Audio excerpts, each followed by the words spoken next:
Something tells me you're going to like this one because it's a lot of talented baseball players. It's the High School Showdown, the 13th edition.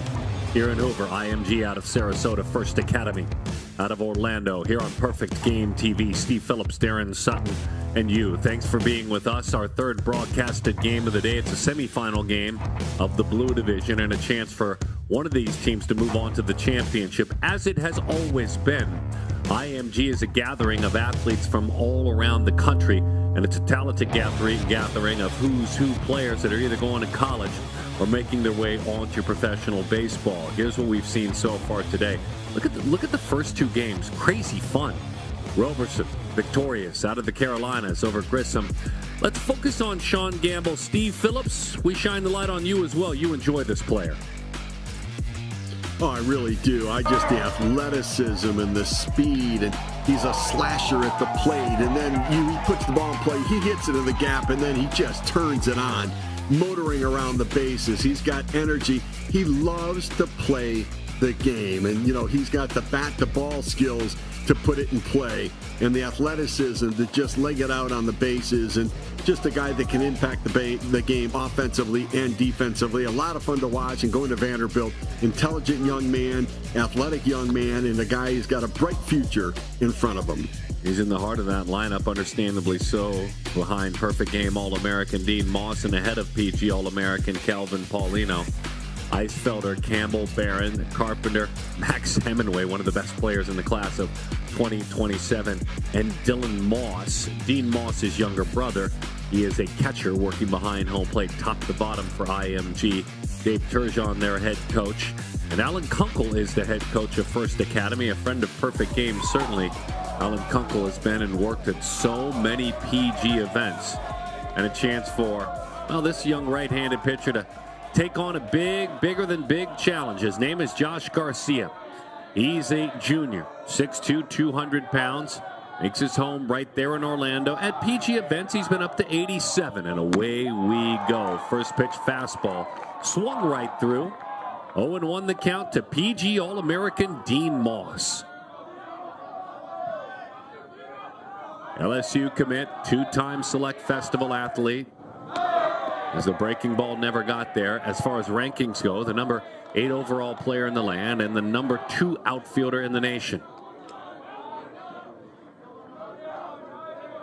18 years old, Dean Moss. If he ends up at LSU, he'll play with Derek Curiel, who's off to an amazing start as just a freshman. Moss skies that one to the right side.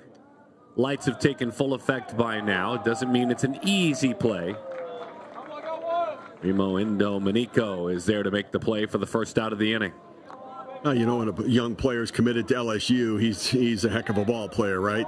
And you see that toe tap, foot almost coming back, touching home plate as he strides back toward the baseball, sky high toward right field, and able to make the play is Indomenico. Sean Gamble, a PG All-American as well. 13-14U Select Festival, the number 1 outfielder in the land, hitting right behind the number 2 outfielder in the land. And a Vanderbilt commit, Gamble. Big Chicago Cubs fan, born and raised in Iowa, Des Moines, Iowa. A dream day for him is attending a baseball game at Wrigley Field. Heck, someday, some of us might be paying to watch him play at Wrigley Field. Yeah, I wouldn't be surprised.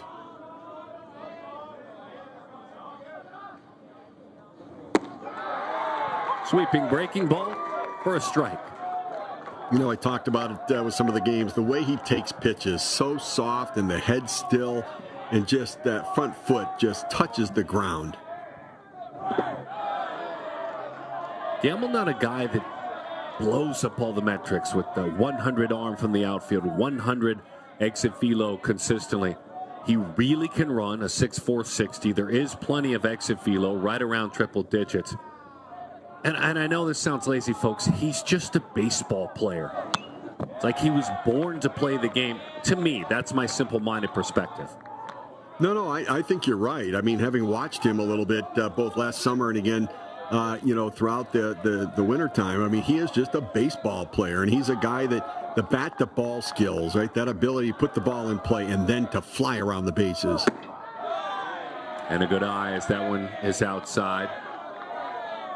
Christie went to the University of Arizona. Dad played college tennis at DePaul. When he was younger, track, hockey, football, played them all. Beautiful pitch over the outside corner. He froze him, maybe, just maybe, looking for that breaking ball. Yeah, caught him in between a little bit, and Garcia can locate that fastball on the outside corner right there. Got him looking and got him in between. Kelvin Paulino, a PG All-American, number 3 third baseman in the country as the breaking ball is way inside. This is a young athlete from Thomasville, North Carolina. This is a man committed to go to Florida State.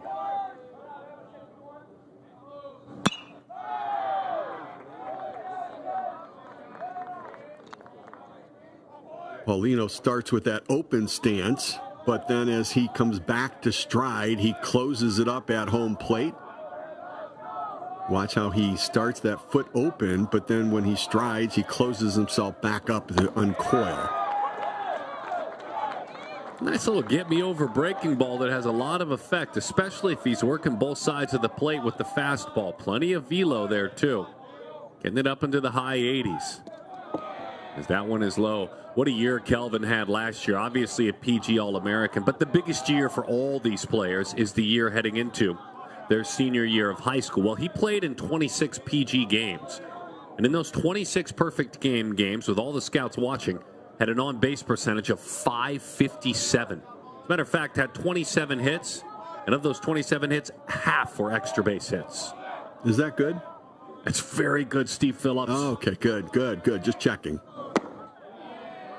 3-2 the count. What do we see? Sounds here? good. Yeah, it's good. It's timing is everything, right? Yeah. If a tree falls and no one hears it, but if a tree falls and all the scouts are watching, that's a good thing. To the right side, it's a base hit. Just put a nice pro at bat on him there to earn that base hit. He did. That's a good piece of hitting right there. And again, hitting it where it's pitched. That pitch on the outer third of the plate, doesn't try to do too much, just pokes it into right field. Good plate coverage right there. Let the ball travel deep, drives it into right field. Tennessee commit Nathan Eisfelder makes his home in Tennessee, although attending IMG as he hits a high fly ball, hanging up nicely in center field for Blake Fields. Well, you're facing a who's who lineup if you're Josh Garcia. That's got to fire you up to go to work. So far, so good.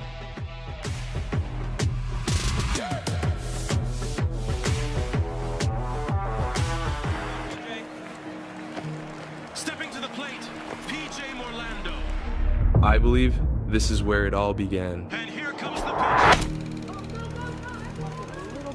And this is the sweetest sound in the world. Of course, to be able to swing a bat quick, you're going to have to be strong. I believe you gotta rise before you can shine. That there is no agony worse than defeat. The question is, does he have the bat speed? Does he have what it takes? And an angel watches over me. And swing it. Just keep swinging. Just keep swinging. I believe this will all be worth it.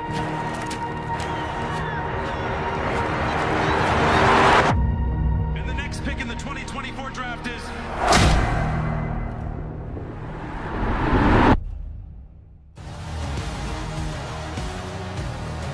Back in Hoover, Alabama, Alan Kunkel is the head coach, and he is a friend of perfect game, as we said, a good man. Austin Pierzynski right there in the middle of it, UAB commit. The 2025 grad and the catcher, Rodriguez, Martinez, Arafat, Machado, Karonka, and Bastion. All the way down to the end. Again, Alan Kunkel, the head coach of the First Academy, the school out of Orlando, Florida. Their foe on the mound, his name is Arnold Wu. He is from Bellevue, Washington. He, of course, attends IMG, and he is a Pepperdine commit, the number 54 overall player in Washington. not a highly ranked player, but certainly highly thought of to earn a scholarship to go pitch at Pepperdine. Excited to see what I'm guessing will be a very unique display of pitches. Also got to be a very good student to go to Pepperdine. Excellent school. Looks like he's straight over the top with that delivery. Going to be interesting to see what kind of breaking ball he features from up there. I got to believe it may be that 12-6 curveball, but we'll get a chance to look at what his arsenal looks like.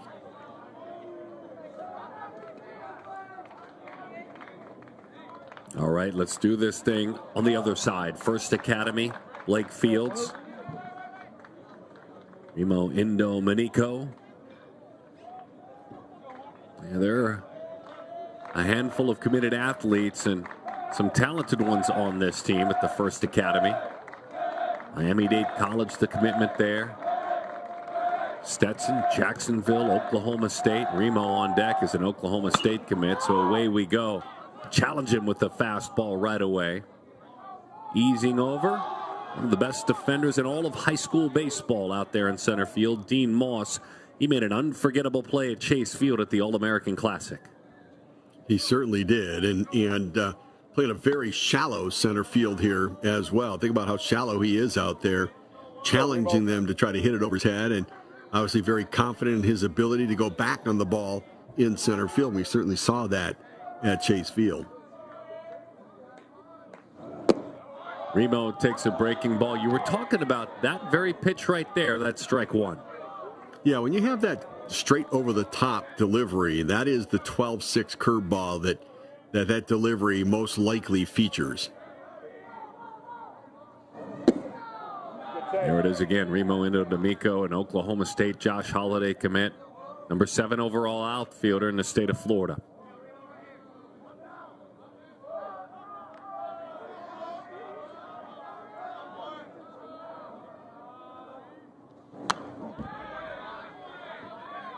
Pretty good command in that location. But a fastball sometimes straight over the top like that can be very straight. And so it doesn't mean you can't pitch with it. You just have to be very well located. And then you've got to be able to throw your curveball off of that location as well. So far, 88 miles an hour on the high side. Big change in velocity on the curveball. Upper 60s, lower 70s. Over through that last one, a little bit too hard. Arnold Wu, the right-hander, Pepperdine commit. Didn't mean to, check to swing and rolls it to the right side. Underhanded flip in time to get him. And Indomenico, the Oklahoma State commit. A check swing ground out. Good hustle down the line. You know, sort of an excuse me swing right there. But look at him get down the line there, doing all he can. And look, I like it. You know what? He wasn't happy with himself on it, but he took that energy and hustled down the line with some anger and frustration, but made it a tough play. Here's Austin Pierzynski. Austin, first pitch swinging. It's a high fly ball to right field. A strike-throwing machine so far for Arnold Wu, and the son of A.J. Pierzynski. Will see him again as he goes back to work. So far, so good for both of these teams. Scoreless 2-1.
Here at the Hoover Met, the gorgeous Hoover Met Complex, Josh Garcia, the left-hander. Got a couple of warm-up tosses he wants to throw while he awaits his regular catcher. Remember, Austin Pierzynski, that man right there, had to put the gear back on. And you can warm up throwing to a backup or a coach, but you want to turn a few loose, and that's what he does. And Austin zips it down. AJ's son. By the way, it's interesting. We see AJ doing a lot of content, a color analyst now, but you look back on the career of AJ Pierzynski, he played 19 years, Steve Phillips, in the major leagues. He did. I'll tell you what, Austin looks a lot like AJ. My goodness, his face looks just like him. My analyst, a Michigan man. This is a Michigan man, though he plays in Florida now. His name, Josh Campbell. He is a Michigan commit. And an opportunity to go back home. He is from Bloomfield Hills. 1-1 the count. 18 years old, a senior. Put up some big numbers at PG events. That breaking ball sweeps down and in. Scored a couple of runs in the first game, and then against Oxford picked up a walk. He's been on base all told 3 times in this tournament. Stolen base, couple of runs scored.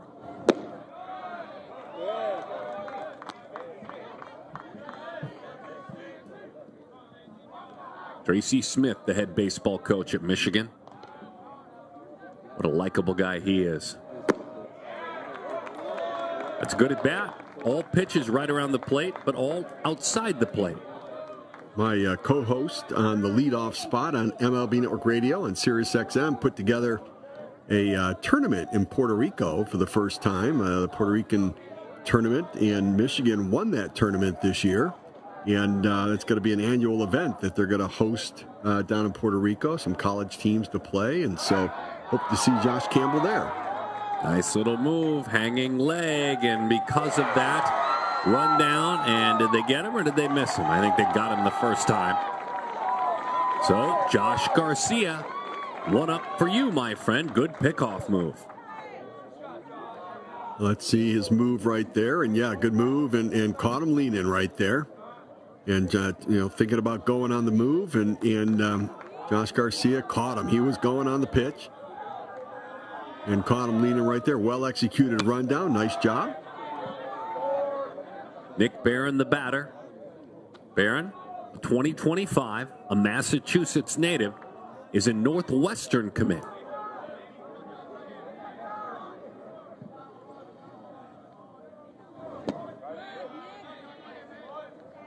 I actually graduated from Michigan, but I had committed on a football scholarship to go to Northwestern. So I was going to go to Northwestern and play football. Denny Green was the coach there, but I was going to be playing baseball there as well. And ended up getting drafted by the Mets and gave up the football scholarship to Northwestern and signed with the Mets in the 5th round. And so ended up not going there, but ended up getting my degree from Michigan while playing in the minor leagues. That's strike 3, and this a talented left-hander mowing through him pretty comfortably, especially getting some help with the pickoff. Really nice breaking ball, right? Big sweeper. They talk about the sweeper nowadays, slider and sweeper, that sweeping breaking ball. So tough on left-handed hitters, and that front shoulder starts to go, the hip goes. Really tough to put that ball in play. Troy Carpenter still making his decision on where he'll play his college baseball. He wags that bat, takes way inside, nearly got him. Carpenter is from Kathleen, Georgia. We've seen him at 29 perfect game events as he fights that one off to the right side. He's had a nice tournament thus far. He's got 3 hits. He's got a double, an RBI, and a stolen base as well. Transferred from Houston County down to IMG.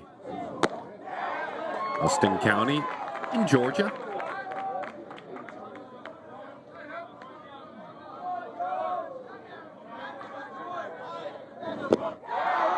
Swings over the top of that one. Bouncing off the mound. A lot of excitement. Pierzynski turns it into an out. That is 3 strikeouts for the left-hander against IMG, where everybody knows your name.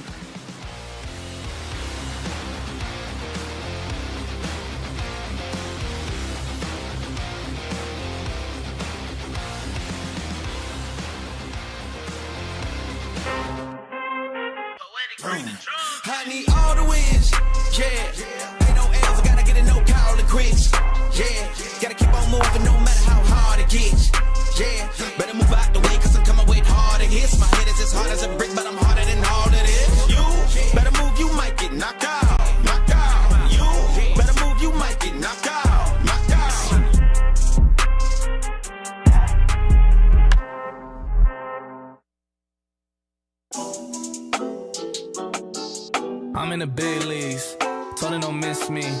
Ballin' like Houston, ayy, feeling like Whitney. I gotta go, dog. I'm riding the road, y'all. I think that I'm back in my bag now. So I need that go, y'all. Got hits when they throwin' the fastball. Too much shit I've been through, so I put it all in that rear view. Clean money in a black whip. Got old problems with a friends new.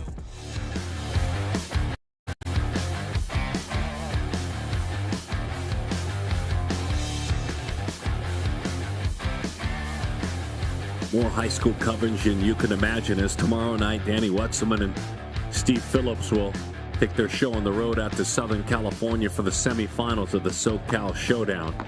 La Mirada, Corona Summit, Norco High School, and of course with that Corona High School team you have 4 potential day 1 draft picks, so it's really going to be a lot of fun. You'll want to make sure you don't miss that one tomorrow evening. We're looking at a pretty talented bunch with IMG here. And it's funny, Steve, because watching Wu, and he's just getting started to be fair, but a Pepperdine commit and a guy that's not ranked as high as some of his mates, but there's a lot of polish to this pitcher. There is, yeah. No, he knows what he's doing. And look, 88 mile per hour fastball, over the top breaking ball, a feel for what he's doing on the mound. And it's really hard to handle an 88 mile per hour fastball and a 68 mile per hour curveball, and trying to stay on both of those velocities, very difficult on a hitter. Shows him the curveball to start things off. Roy Rodriguez is the hitter. Rodriguez, a 2025, committed to go play at St. Leo. Scored a couple of runs in this event in 2 games, has a hit as well. Big swing, fouling that one off. We saw him play at the Jupiter event, the World Wood Bat Association World Championship. And he went there with the Atlanta Braves scout team. Had a pair of hits in 3 games there as well.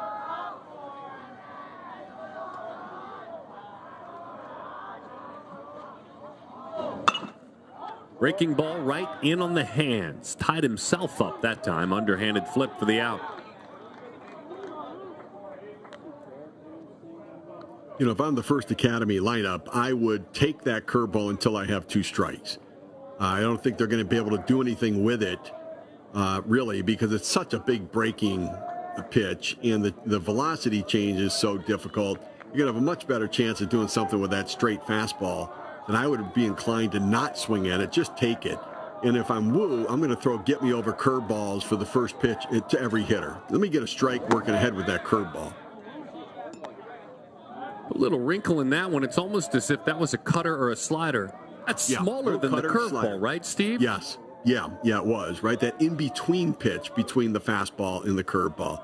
I like it. Nice sequence. There's a slower breaking ball way out front. That just scrambles the brain of the hitter for me. If you see something more firm, yet it still bends. Yeah, I do like. He's got the 3 different levels between the fastball, the slider, the curveball.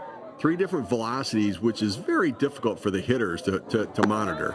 There's that big breaker. Woo, where was that one? It's one of those pitches that the hitter gives up on. And you know, honestly, I think it's a pitch that the umpire might give up on sometimes, because I think that looked like a strike. Dylan Moss held it there. I can understand giving up on that. Mason Weathers behind the plate, the umpire. A protective swing. It would have been a called strike, and that is strike 3. Eric Martinez goes down. The Dyersburg State Community College commit. That is just a wicked curveball. That is a very, very good pitch.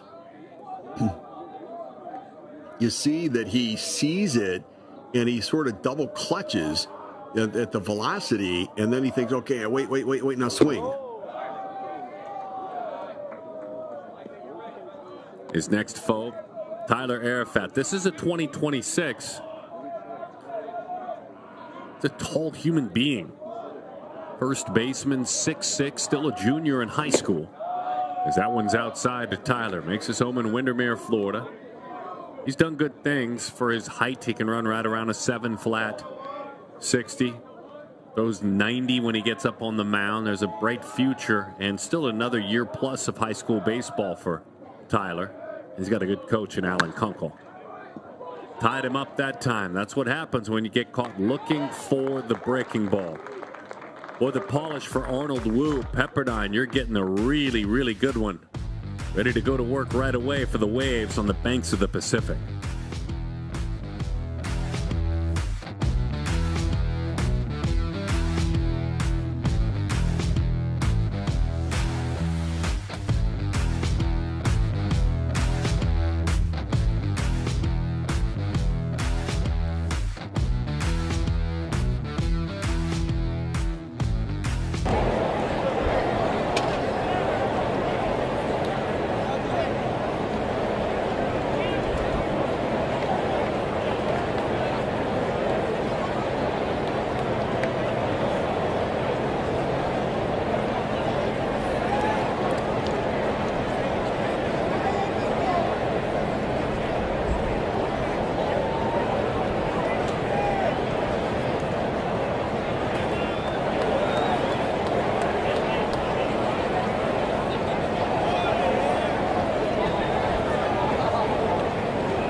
IMG Academy in Bradenton, Florida. As Max Hemingway, representing IMG, goes to work, fouls it right back to the screen. Max, a Tennessee commit, and as far as rankings go in the class of 2027, this man out of Puyallup, Washington, the number 4 overall player in the country. Breaking ball, and it's fun. You can sense Josh Garcia is juiced up to face this lineup.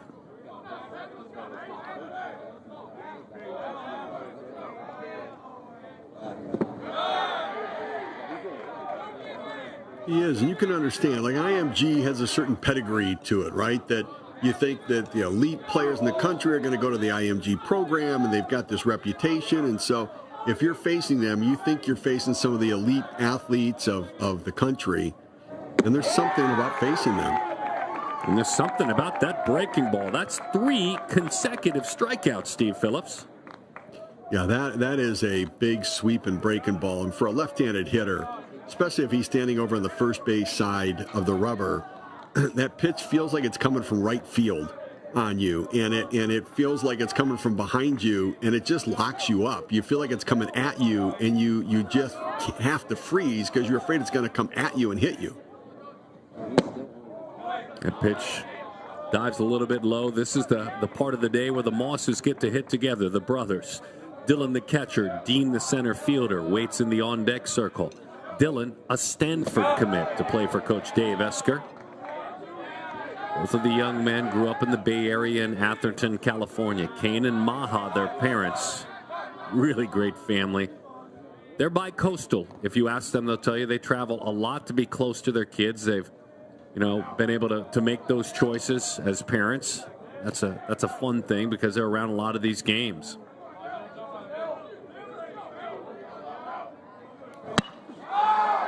Pulls his hands quickly through the zone and drives it into the left field corner, all the way to the wall and out of here. A shocker. That one got out of here like a laser beam, and Dylan, the 9-hole hitter, with the bomb.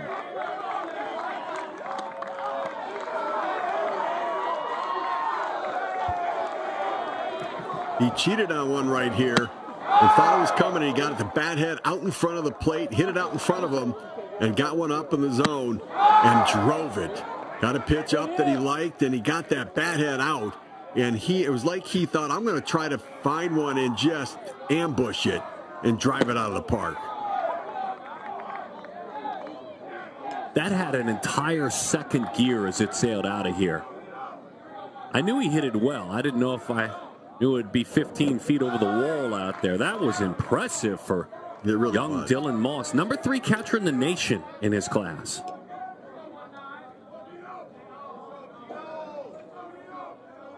One to nothing, IMG on top.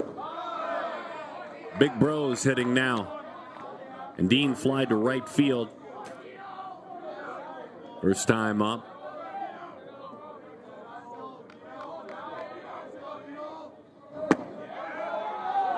Keep an eye out for a brand new edition of our syndicated TV show, Perfect Game Weekly. It'll be on this network as well. My in-depth one-on-one conversation with this man, Dean Moss. I loved every minute of it. In person, by the way, in a world of virtual conversations in person. I've kind of been able to have one every other year with the talented outfielder, and he's a special, special human being. As he takes outside. There's something about, Steve, people watching you as a ball player since you're 14, and every move you make is under a microscope. It's an earned pressure, but it's pressure. Oh, no question about that. You get to watch these kids grow up. He lost him. That's ball 4. So I think one of the things that you know, we watch this at the major league level, and I think it's also reflective at the high school level, is what happens after you give a home run. You know, and for a pitcher at the major league level, give up a home run and you walk the next batter, it means you're trying to miss a bat. And I think that for Josh Garcia, gave up the home run, but, you know, he came right back. You've got left on left. You still have an advantage against somebody, that left on left. But, you know, you got a little rattled, and so you put yourself in a jam now, putting on a base runner where you had the advantage left on left against someone, and you gave back that advantage. And now you've got to get yourself settled in here, because now you've got a really good hitter here in Sean Gamble.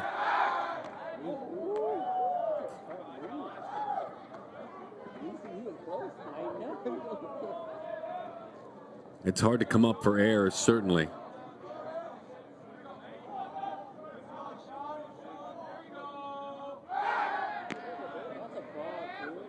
Now you're talking, though, about Dean Moss and all eyes on him. And I think back to Bryce Harper, when Bryce Harper was 15 on the cover of Sports Illustrated. And, you know, he was, you know, a marked man at that point. And the idea that he's got, you know, the pressure on him from that point forward to have to perform, to have to deliver. Then he's, you know, he goes to junior college, gets his GED, goes to junior college to move up in the draft.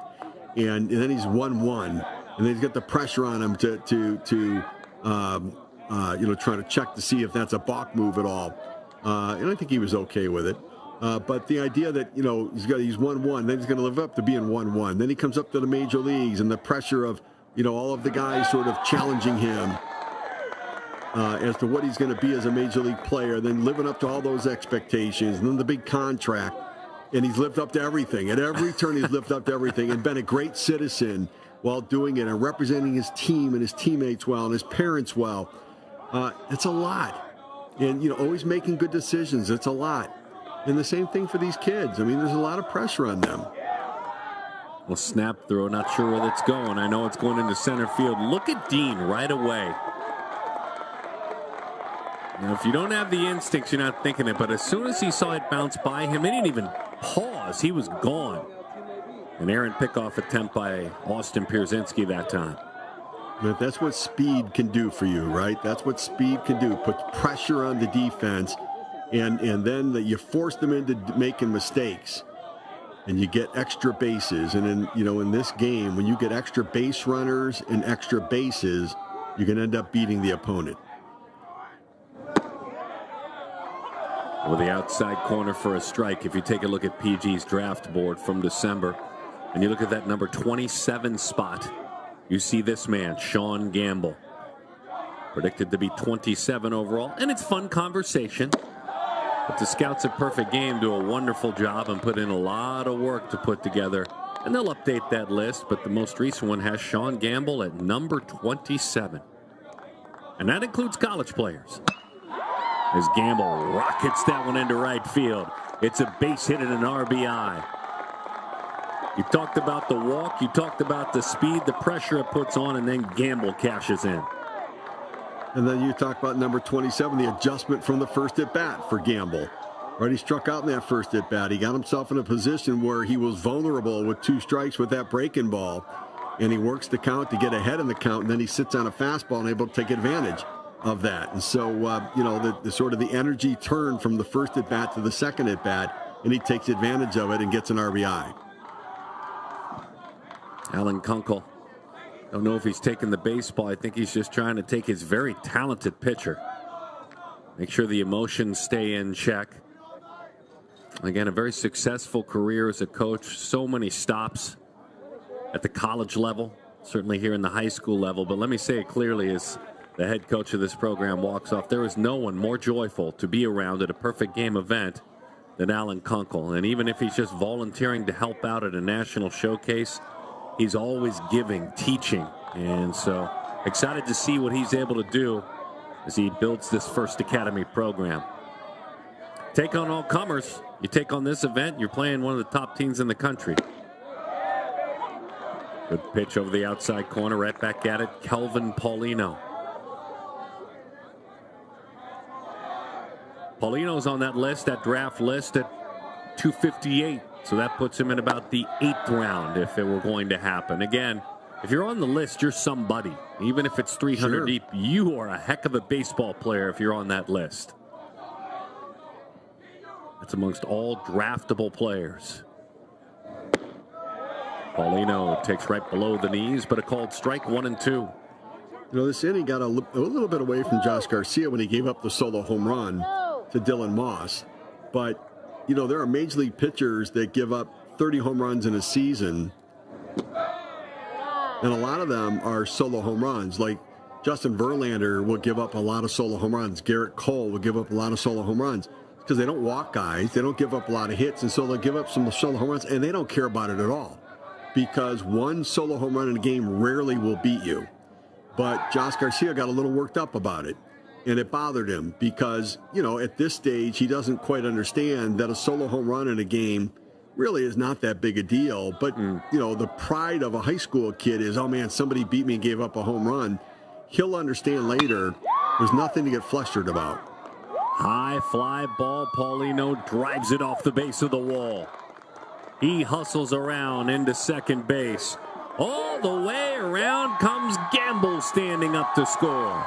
That's big opposite field power. Give Kelvin an extra base on the throw.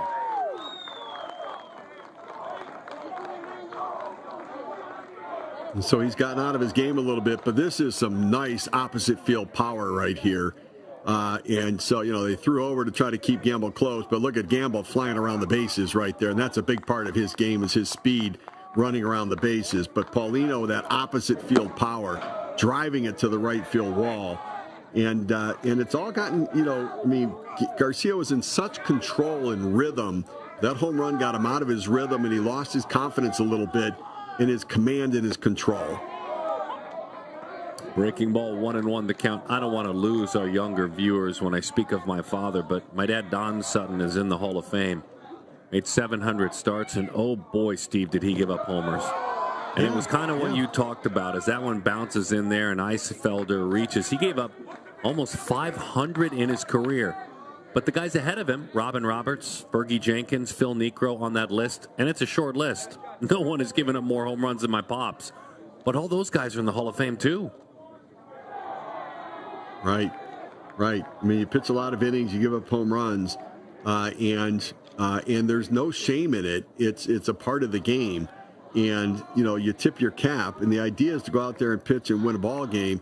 And solo home runs are really not that big a thing. I'd much rather you throw strikes and get outs. And if you give up a solo home run, it doesn't really matter. It's not going to beat you in most games. Garcia's got a bright future, though, and you saw some moments that first time through. They'll make the call to the bullpen and an opportunity to swing that gate open. Looks like it's Ryan Smith, number 15 on that jersey. You'll meet him in a moment.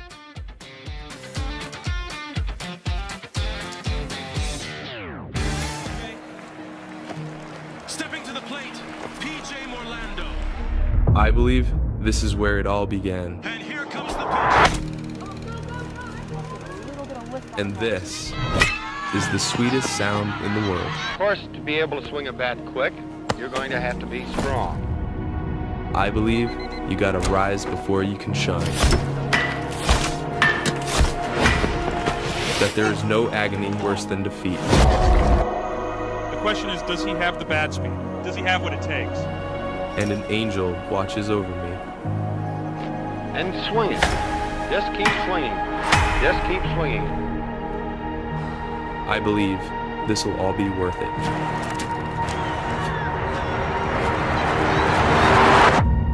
And the next pick in the 2024 draft is...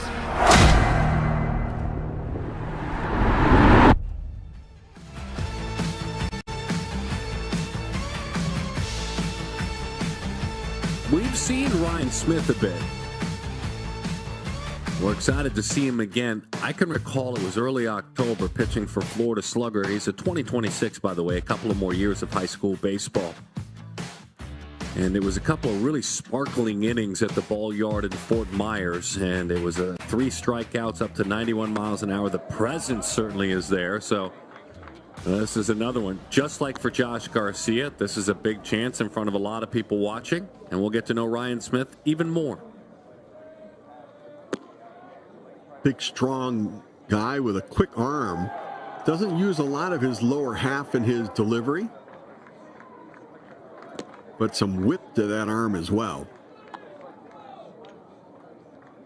I was thinking about our conversation earlier. You had such wisdom on talking about the home run ball. You know who else is on that list of tons of home runs given up? I'll keep it simple. CC Sabathia, brand new Hall of Famer, top 20. He gave up a ton of home runs. So it's he'll grow, he'll learn, and you could see he had all the right stuff, including the breaking ball, Josh Garcia. But I got to be honest, I became a young man watching that home run. That was an ambush and a shocker from Dylan Moss. It was. All right, Josh Campbell.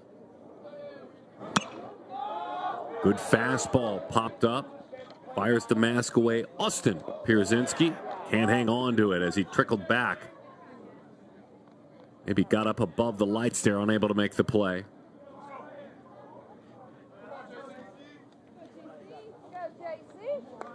Now, did Elsfelder get on by a hit by pitch or a walk? I believe that was a hit by pitch. Skipped in there and got him in the leg. Right. So how did Paulino get to third base on the hit by pitch? Should he still be at second base? No, so good question, Steve. Rarely is it that I have the answer. It's very rare. So it's rare that I know the answer to things, but I do in this case, especially on a remote broadcast. He went on the throw. So as the throw chased Gamble home, they thought they had a chance. Paulino, with heads-up base running, grabbed 90 more feet. Okay, very good. Thank you. Keep asking me questions I know the answer to, because that list is really short. Very good. Well done. That list is really short. Hey, by the way, Josh Campbell plays for the Canes national team, an excellent squad. Kind of a household name as it pertains to travel teams. He went to the Jupiter event and really did well this past fall. Was an all-tournament team member. Tries to pull his hands in on that one, and he does with success. And a run scores. That pitch was up. It's a little frustrating if you're Smith, though, because that was not at all hard hit. Yeah, that's an aluminum bat hit right there, right? With a wood bat, it probably breaks the wood bat, right? That's in on his hands, in on his knuckles, and on a wood bat would probably break right there. And it's one of those ones which a lot of times scares pitchers from pitching inside because that still gets muscled in right there. But it was a good pitch, and he just, was able to get it over the infield because of the aluminum bat. And then he fires an angry fastball high. Yeah, and he was, I don't know that I blame him. There was a little venom in that one. I'm kind of angry for you, Ryan, because you just made a heck of a pitch to a good hitter. He did. This is when I get in my DeLorean and time machine, go 88, and become that college or minor league pitcher again and feel that feeling. That's good stuff. Yeah, it's another angry fastball. Yeah. Had a little zip to it. So his first fastball was 88. The one that was fought off by Paulino was 89. The last two pitches, 91 and 91. Yeah.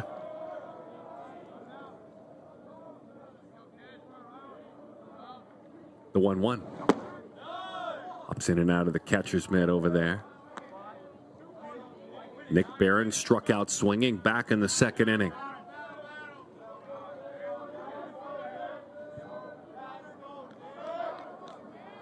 Nick earning an MVP at a PG event last October. He takes that one right out of the catcher's mitt, sends that one pretty deep to left field. Traveling a lot further than I thought it would, quite frankly. Nice aggressive base running, tagging Eisfelder and heading to third. The ball went to the track. Yeah, I was surprised by that too. That really carried, but I think part of that is Smith providing the velocity and the distance on that one. And I got to say, that's good knowledge of the arm strength of the outfielder by Eisfelder, being able to advance on the bases right there. And Campbell trailed him. You see he is at second. 0-1 the count. To Carpenter.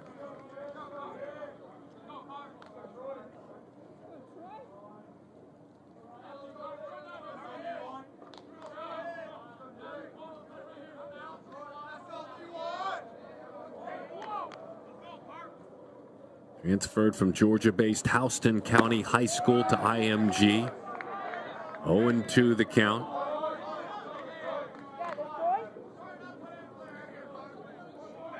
Carpenter starts with that open stance, but he starts to get it closed, but then that foot still stays open a little bit, and I don't know that anything on the outer third he's going to be able to put in play. Doesn't quite get closed up completely. The son of Kimberly and Jason. Dad went to Indiana State. Larry Bird School.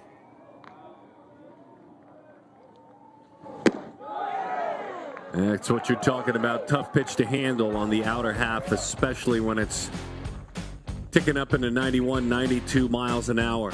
A big blast. It really turned this game on its ear. Dylan Moss shocking everyone and knocking it out of here. Folks, that's the 9-hole hitter.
The game's high school showdown.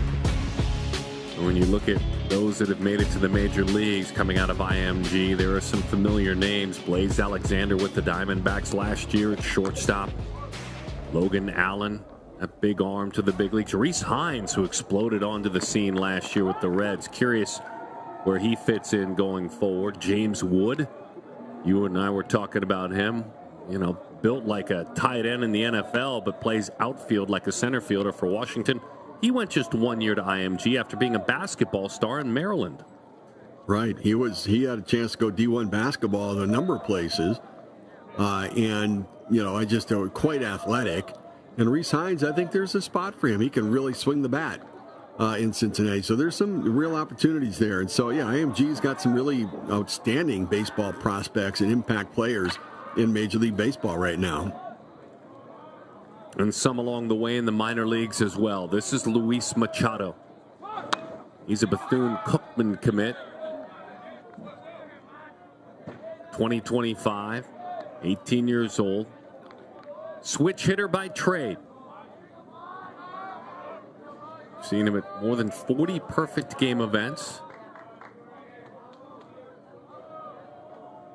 He hopped on the mound against Loganville High and was really good when they needed him in a win earlier today. He went an inning and a third and struck everyone out.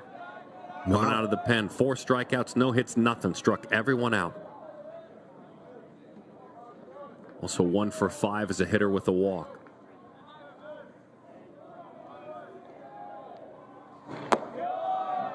Two and 1 the count.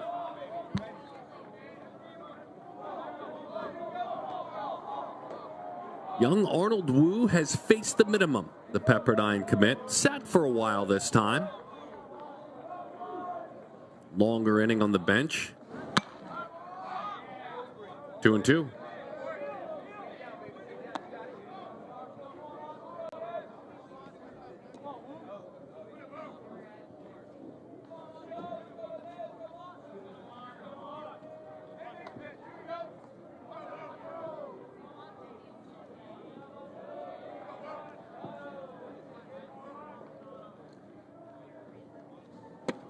Arnold, fastball, strike 3. Yeah, Arnold Wu really locates his pitches well. I mean, it's not just about control, about throwing strikes instead of balls, but it's about command. It's location within the strike zone where he wants it.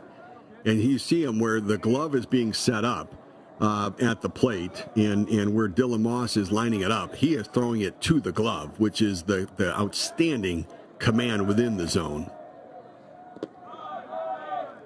Bounces that one in there. Cannon Karanka, the shortstop.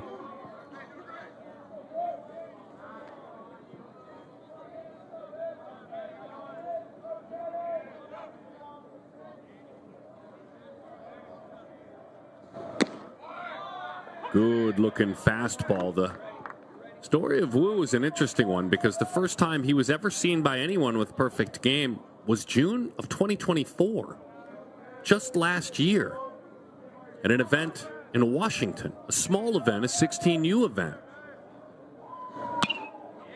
That one's fouled off. I'm going to use my interwebs here, Steve, and see if I can get some answers. This is quite a story, Arnold Wu.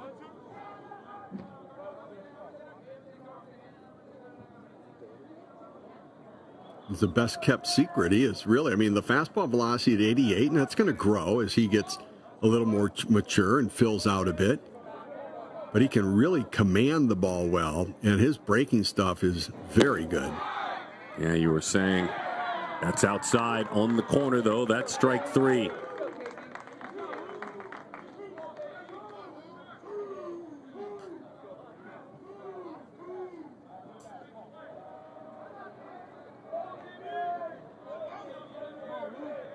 Mason Weathers, the home plate umpire. Yeah, that's where they're saying, woo-hoo. I heard the woos.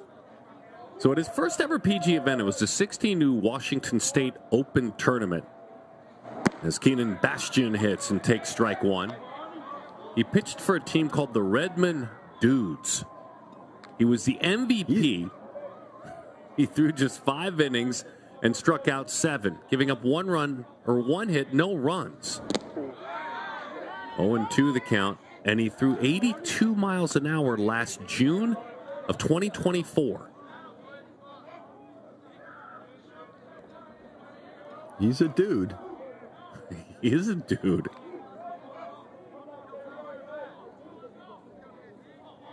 The 1-1. Breaking ball. Just off the plate outside. Bastion got a break on the check swing. I thought if he had hit it, it would have gone out of the park. And he got a ball call on the check swing. Breaking ball, fly ball. With good communication, you could hear Sean Gamble call off Nick Barron clearly. Very good. He's faced the minimum. So this young man from Taiwan, I believe, because he traveled there in the offseason during break and did some work in Taiwan. Pitching for IMG, looks incredibly strong on the mound. Arnold Wu.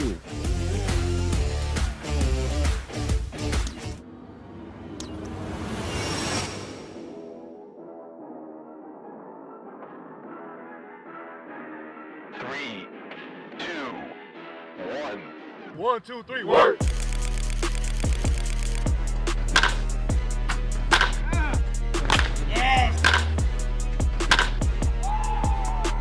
Mine bat's better than any other bat I've used last year. This bat just has more pop than any other wood bat that I ever used.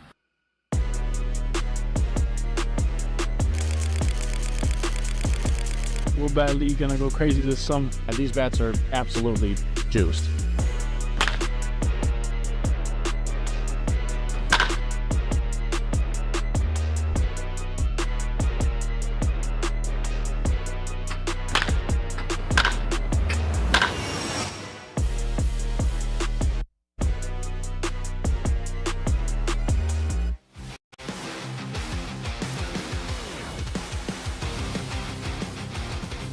Steve Phillips, Darren Sutton, glad to have you with us. IMG swinging it now, learning a little bit more of Arnold Wu. He is from Taipei originally, and sounds like he made the move to Bellevue, Washington. Not quite sure what point in his life. So he's an intriguing pitcher, and as I say that, so is Ryan Smith. So Ryan rocking and rolling goes back to work. Max Hemingway will be his foe.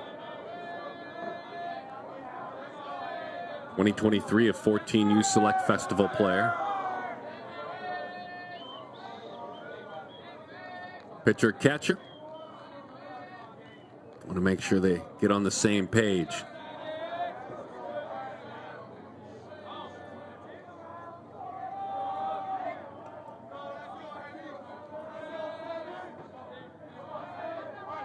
Ex-playing for Wow Factor National, Evan Einhart, the head coach and the leader of that program. 0-1 the count. Yeah, Ryan Smith has some real whip to his arm. That front foot hits, and then his arm just comes whipping around. And it's almost like it just sneaks up on you right at the end where the arm comes exploding toward the hitter. 1-1 the count. Hemingway. Mom is Marissa. Dad is Greg. Again, a Washington native.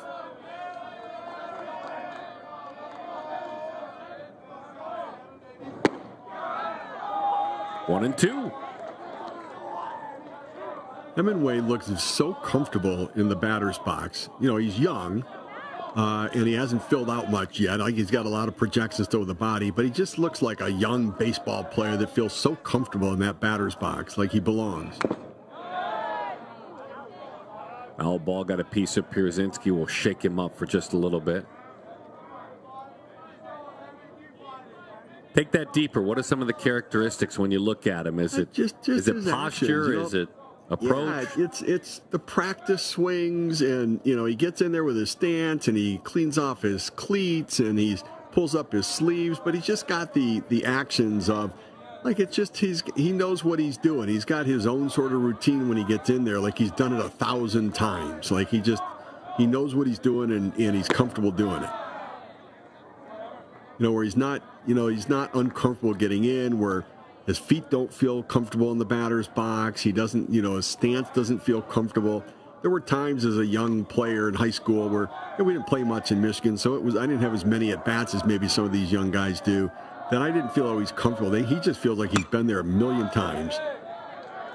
And I've seen 1,000 pitches, and I've settled in, and I know what my routine is, and I feel comfortable with my stance, and I know where I'm going to hold my hands, and I know where my bat head is, and I know where I'm setting up to look at the pitch, and I know where my head position is, my grip in my hands are, where my front foot is, my toe stance is.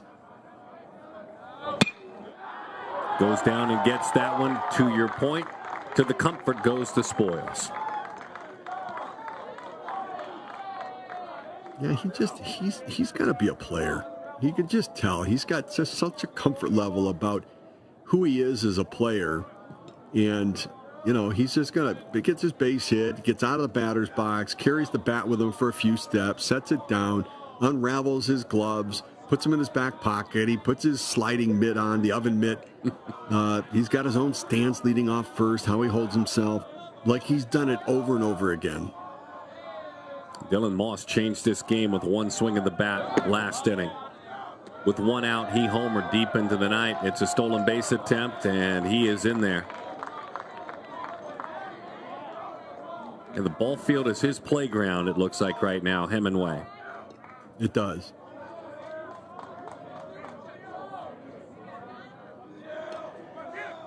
He burst onto the scenes, Max, back in November of 2022. That's when he went from 600 to 47 in the class rankings. And then started to climb to where he stands now, 4th in the land amongst all 27s. This one shocked me. I don't know if it shocked you as much as me. Yeah, he ambushed it. He was looking for it, and he thought, I'm going to cheat on it. I'm going to try to get one I can drive. You got to pitch up in the zone, and you could tell he just got out, got the bat head out in front. He said, I'm really going to try to see if I can't lift one right here. Got to pitch out in the zone and drove it out of the park. 3-0 the count. Good heater, but it's low.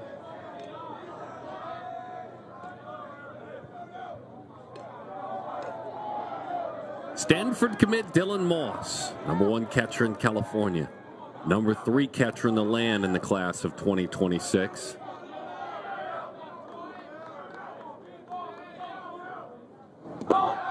He takes low.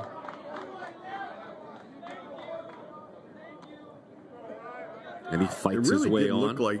It didn't look like Ryan Smith wanted anything to do with him. It really didn't. I mean, 4 straight pitches that, he had first base open, and it really just didn't look like he wanted to throw him anything. And, it was one thing when Josh Garcia sort of lost the zone after it, but it felt like he sort of spooked everybody with that home run.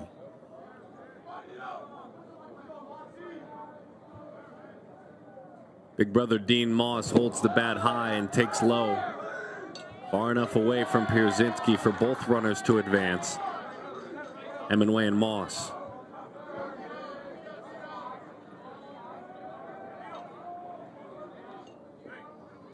I think it's time for a conversation with Ryan Smith.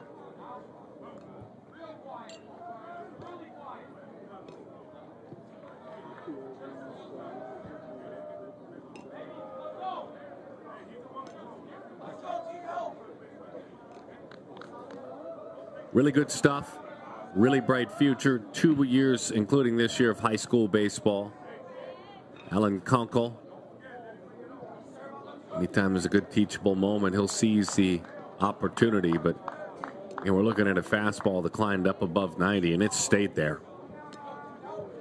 Touching 92 miles an hour.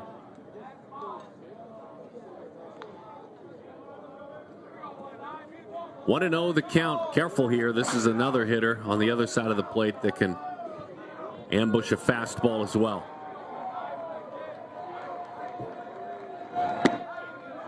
What do you have for me, Steve, on Dean Moss, the times you've seen him play? Well, here's the thing right now that's a problem is that Ryan Smith's pitching out of the windup right now. The runner should absolutely just take off as soon as he starts moving. He's mentally not in. Look, he's in the windup. So you got to start running right now. You got runners on second and third there. I guess it's second and third, so he can wind up. It's my bad. I thought it was first and second, so he's all right out of the windup right there. But look, for Dean Moss, he's just so athletic, and he's a bat-the-ball contact guy where he can really put the ball in play, and he can really run. He's got great jumps and reads in the outfield. Can play a shallow center field. And I got to tell you that the plate discipline too for him, he lays off a lot of those pitches in the dirt. He lays off, that pitch that looks high, eye high in his eyes. He lays off that pitch as well, where he won't chase it. He'll really force a pitcher to bring it in the zone. And when he does, he can do some damage. He's got some surprising pop in his bat too. Into the dirt it goes. It is far enough away to play to run.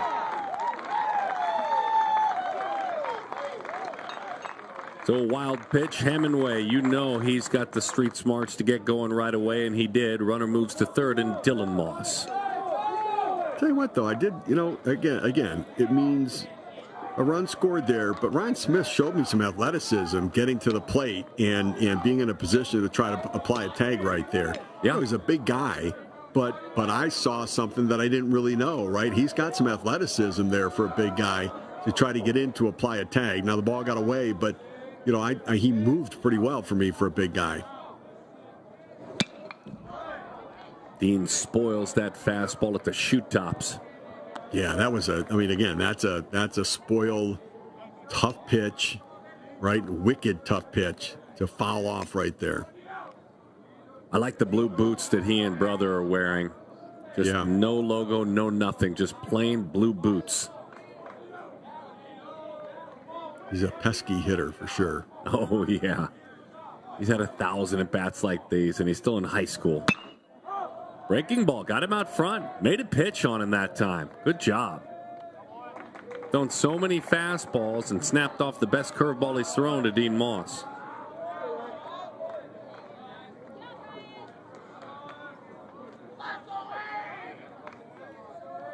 Like to say it gets easier. Here's Sean Gamble. It doesn't. Little victories, right? Your team's down 5-0. In all likelihood, it's a tough rally to win with what you're dealing with, but little victories. Can you strand that runner? Ouch. Oh, boy, that got a piece of Pierzynski. Looked like in the ankle on a check swing foul ball. You want to be a catcher. I know God Dad bless him, though. Yeah. Yeah. I'm going to guess Dad has bruises that will never go away. Never go away. His dad, by the way, 16,000 innings caught in the major leagues. How about that number? It's amazing. Breaking ball is high. Good take.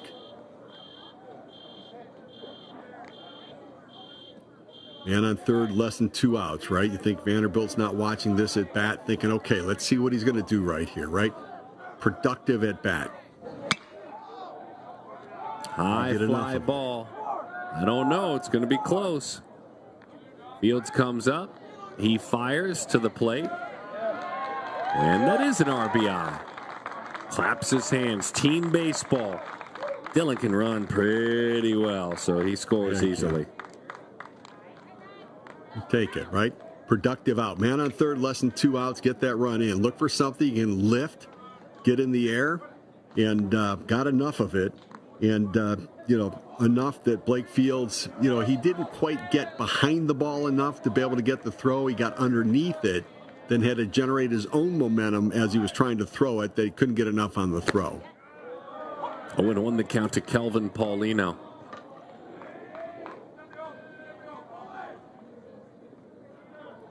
Yo, Paulie, they say, right from the dugout.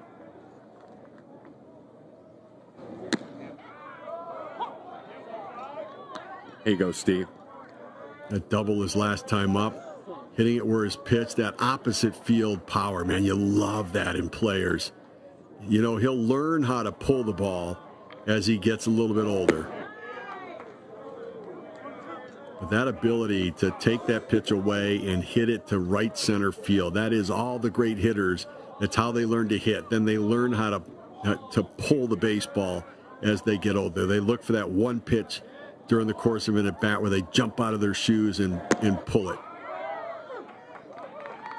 Paulino goes down on strikes. Ryan Smith bounces back of sorts. Good stuff. Bright future. IMG's night tonight, though.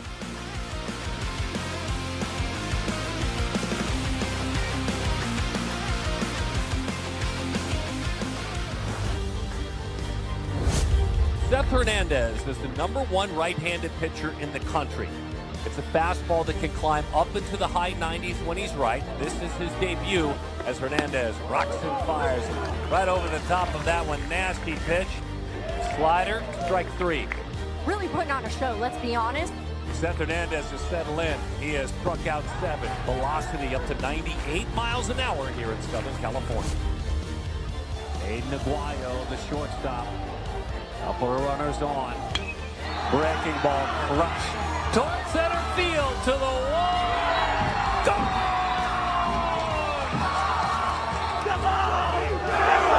350 to dead center. The Wizard puts on a magic show.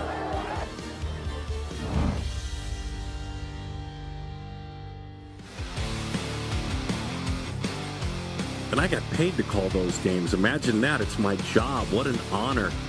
And tomorrow night, Danny and Steve will do the same. It's the semifinal. Summit's a great program. The number one team in the nation is Corona. They'll deal with them. Norco jumps into the mix. We didn't see them last weekend. We did see La Mirada. That was the big home run, the grand slam that you saw. It's not boring. It's very energetic. That's a gorgeous yard at La Mirada, a brand new stadium, state-of-the-art facility, and a wonderful place to call a ball game. So excited for Steve and Danny to bring that one to you.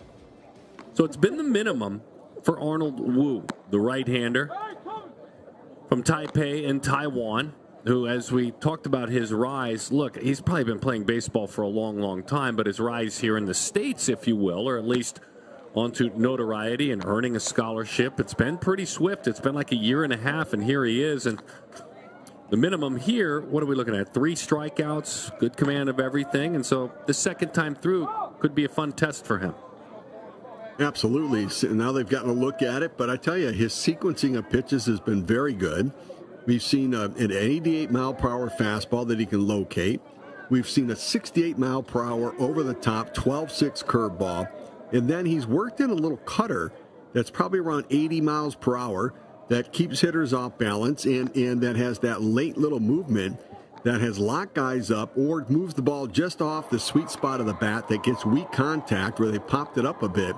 So he's got an assortment of pitches that has really kept hitters off balance, and he's been very well located and worked a nice sequence of pitches as well. So he's got everything working for him tonight.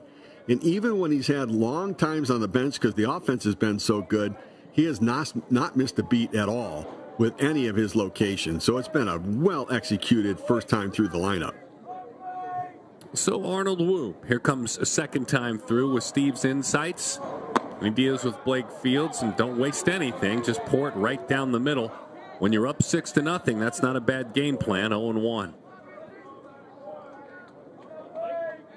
Fields flied to center field back in the first inning. Swing and a miss. There's that little spinning cut fastball that Steve was telling you about.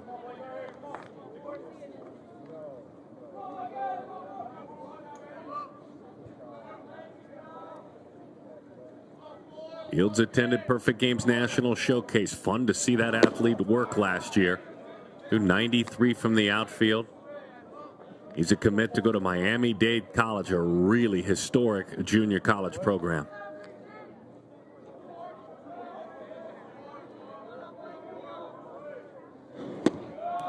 Good take.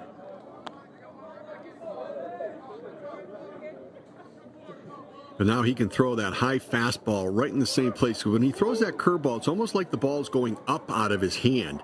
He can throw that high fastball now at the top of the zone, and it'll look just like the curveball did coming out of his hand. And he takes it. So Blake Fields went to that event in Jupiter, World Wood Bat Association World Championship. Only managed to have the schedule for 3 games. He had 3 2-hit games in Jupiter with 8 RBIs in 3 games. We're close, overthrew that one. There is your first base runner, second time through the order. And now he'll have to pitch out of the stretch for the first time in the game. See how he can manage his mechanics doing that, where he's not had to do it since he probably threw his bullpen warming up before the game. And so it's been quite a while since he's had to do that. Primo Indo-Domenico.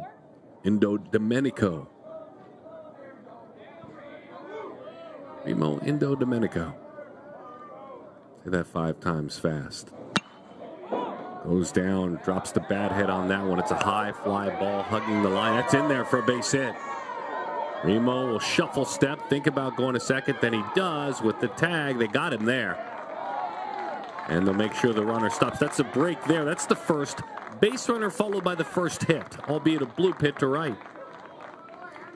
Yeah, in Remo, in Domenico, like he hit it down the line, and it was a good job on the deke in right field right there, but then in Domenico paused going around first base, not really sure whether he was going to go for 2 or not, and instead of thinking automatically out of box, I'm going to go for 2, and then stopping if he thought he needed to stop, but he was indecisive thinking 1 and then tried to decide 2 and ran into an out.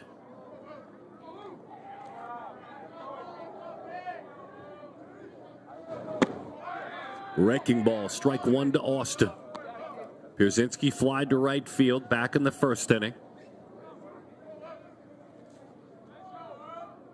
First Academy, a private school established in '87 in Orlando, Florida. About 1,300 students from pre all the way to 12.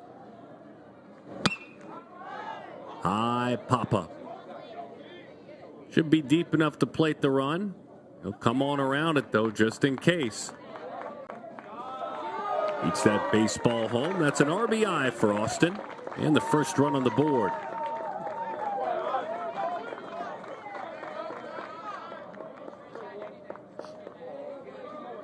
Well, Josh Campbell got around this one actually better than I thought. Initially, I thought he was not going to get there, but he got around it pretty well, but just did not able to get the arm strength behind it to make the throw to the plate and able to score the run as Blake Field's able to come around and score and put the first run on the board for First Academy.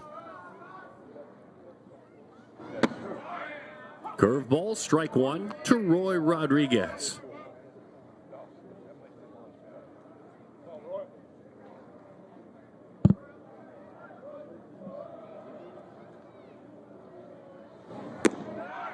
Strike two, same pitch, back to back. Now he's got the feel for the curveball back again. He didn't have it earlier, right, when he walked Blake Fields, and he just couldn't get the curveball in there. He threw two of those off the plate and lost him in that first at bat. And now he's got the feel back for the pitch.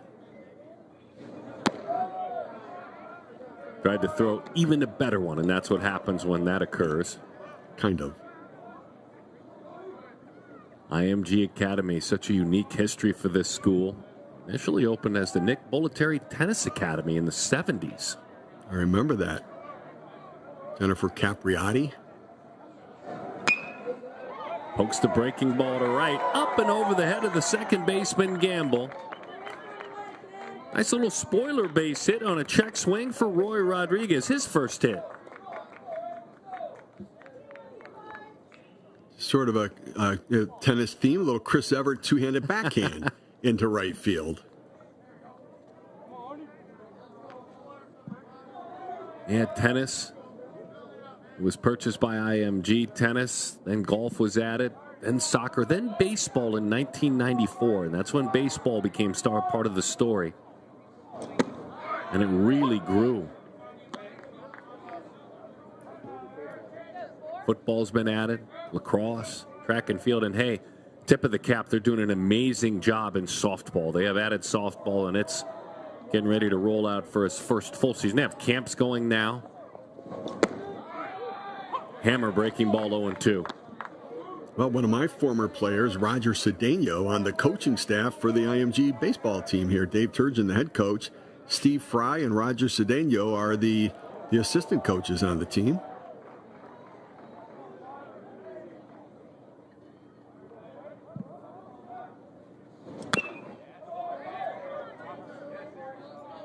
That's a good baseball name you just mentioned, Steve Phillips. Roger Cedeno. Yeah, Roger stole 60-some bases one year for us. We had Ricky Henderson, and Ricky took him under his wing, and Roger had nearly a 400 on-base percentage the one year and stole 60-some bases. Bouncing ball out toward third. Boy, that's played nicely on an in-between hop. Talk about making it look easy. That is some kind of play right there. Outstanding defensive play by Troy Carpenter right there. Well done. Big bats show up. Finally get something going. Rodriguez with a single. Remo with the single. A walk and a run scored as well. And a sacrifice fly off the bat of Austin Pierzynski.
This is a heck of a play, Steve.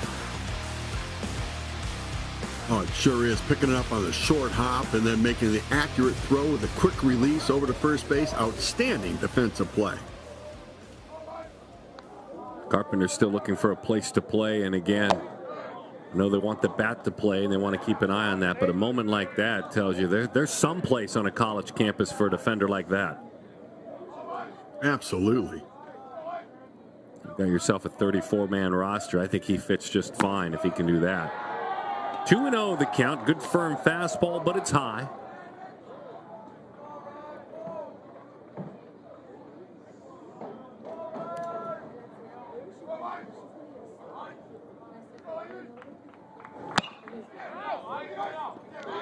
Settles onto the ground. Ronka, the shortstop. 6'3" on the ground. And we were talking about the Bolletary Tennis Academy. There was a point, too, where Andre Agassi was a student at that Bolletary Tennis Academy. And the ties that bind go like this. His son, Jaden Agassi, was a Select Festival athlete and a baseball player. He and Steffi's son still may pursue a career in baseball as a pitcher. He pitched at USC, and I don't think he's given that up. So we may have an Agassi in pro ball here sometime soon. How about that? Isn't that amazing? I love it. I mean, that is a family you wouldn't mind buying stock in, right? I mean, that is for sure an athletic family. My games are running together, so I want to be respectful. You and I bumped into Udonis Haslam's son last night. Right. And he was really good. Big left-handed pitcher, right? Yeah, like 6'7" left-handed pitcher. And if I'm to get this correct, I believe it was down in Florida, if I'm not mistaken. If I remember this correctly, you were advising me that's other stock I should buy. Yes, absolutely. I mean, and again, I think his mom was a track athlete, if I'm not mistaken, and obviously Dad a long basketball career, a decorated basketball career. They get Josh Campbell 2 outs in the inning. Nice play, getting some action right now at the shortstop position, and Cannon Karanka making some nice plays there.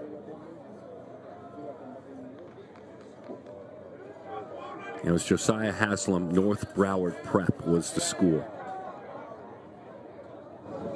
Left-handed pitcher going to pitch in junior college first year. I think Steve said off the air, I'm going to betray our confidence, that he said he wouldn't be shocked if he was in the big league someday from some of the signs that he saw.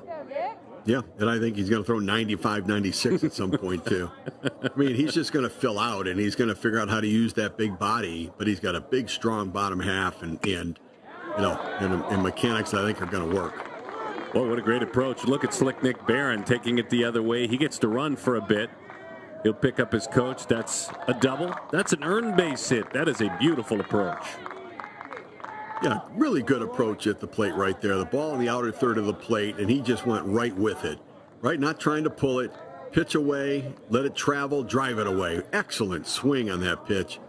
Not trying to do too much. That's exactly what you do with the pitch right there. Slice it down into the other corner. 330 down to the corner right there. Nice double, putting yourself in scoring position. 2 outs in the inning now with Troy Carpenter, who made that great pick at third base to end the last inning with a chance now to try to drive in a run. And here's Carpenter as he made, as you mentioned, that great play.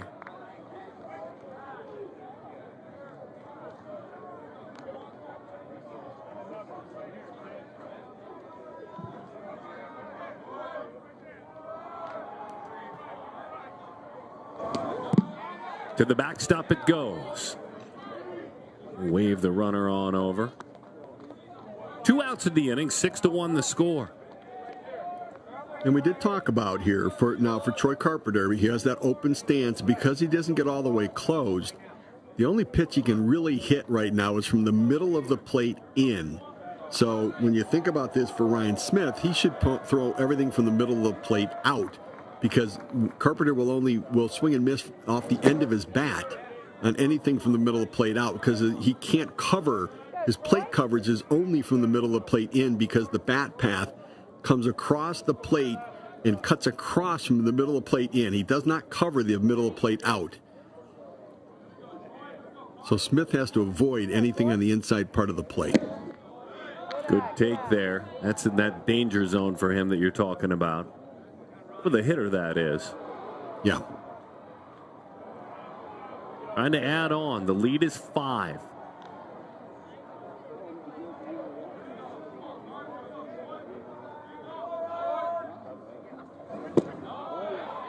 Ball 4. Well, nice defensive play. And now he's a base runner.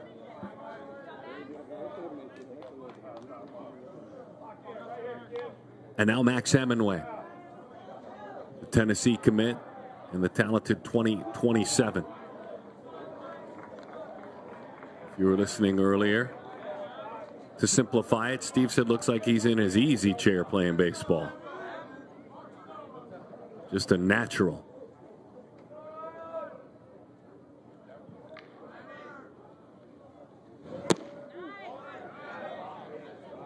Pretty good pitch, called inside.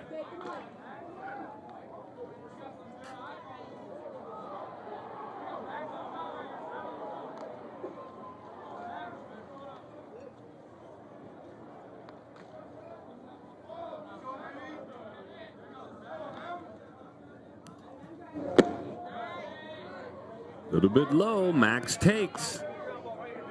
Max has been to 57 PG events, including this one. He did go to Jupiter, playing up a couple of years when had 4 hits, 2 walks, 333 on base this past October. 3-0. So I would give him the green light right here. I think he's such a disciplined hitter. I would actually give him the green light to look for a pitch that he can pick up a base hit right here. You got 2 outs in the inning, man in scoring position. I think he's such a disciplined hitter. I would give him a chance to really find a pitch he could drive. But he didn't. He may have had the green light. Mm-hmm. And now the bases are full. All this with 2 outs. All this now with the man who homered in his first at bat of the night. This, by the way, Roger Cedeno, the first base coach there. I was just about to say, our thoughts were intersecting. You could see him in the shot. Another thought I had, Steve, as we'll have a conversation, not sure if they're going to make a change. This is a pretty good 8 and 9 hole hitter. Yeah, they are going to make a change. Right? Right? Yeah, really. Some real depth and length to the lineup. Ryan Smith has a bright future. We'll keep checking in on him. Call to the bullpen. We'll be back.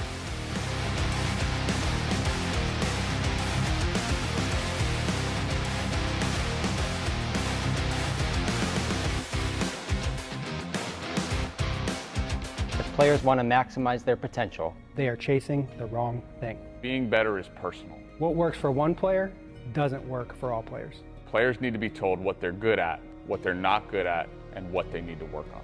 They need to be given a personalized plan to help them get to where they want to be. That's how players get better. That's how they maximize their potential. That's how they become great.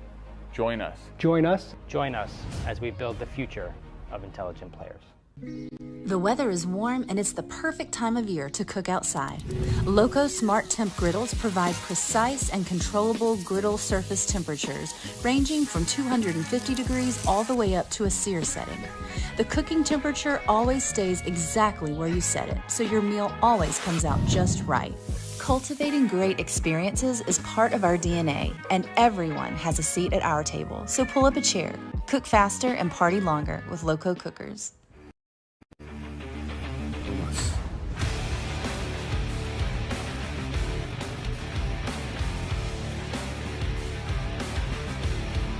Number 15 gives way to number 14. Isaiah Comas comes on to pitch.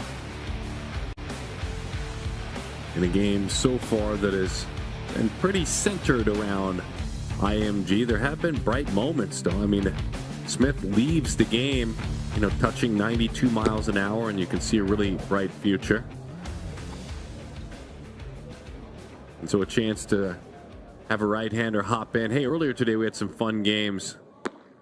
Alina thought like they might put Hartzell away. A couple of Alabama schools, and it was a 12-10 Hartzell win, 12-10. We had a 4-3 Roberson win out of North Carolina over Grissom High School, a game in which Grissom led 3-1. So come from behind, and victories have been kind of the order of the day. That's going to be a tall task for the First Academy, but let's see.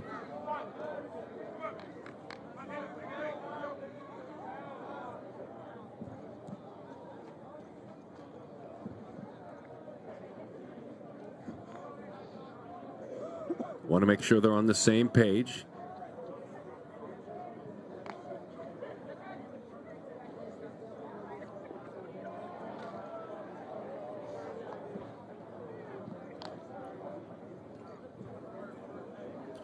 Do need to be careful here. Dylan Moss having hit a home run. Dylan Moss had a home run earlier today. Little topper. Only plays to first. And he makes it. Throw a little bit low, but a nice job. Arafat going out and getting it. Bases left, loaded. IMG leading it.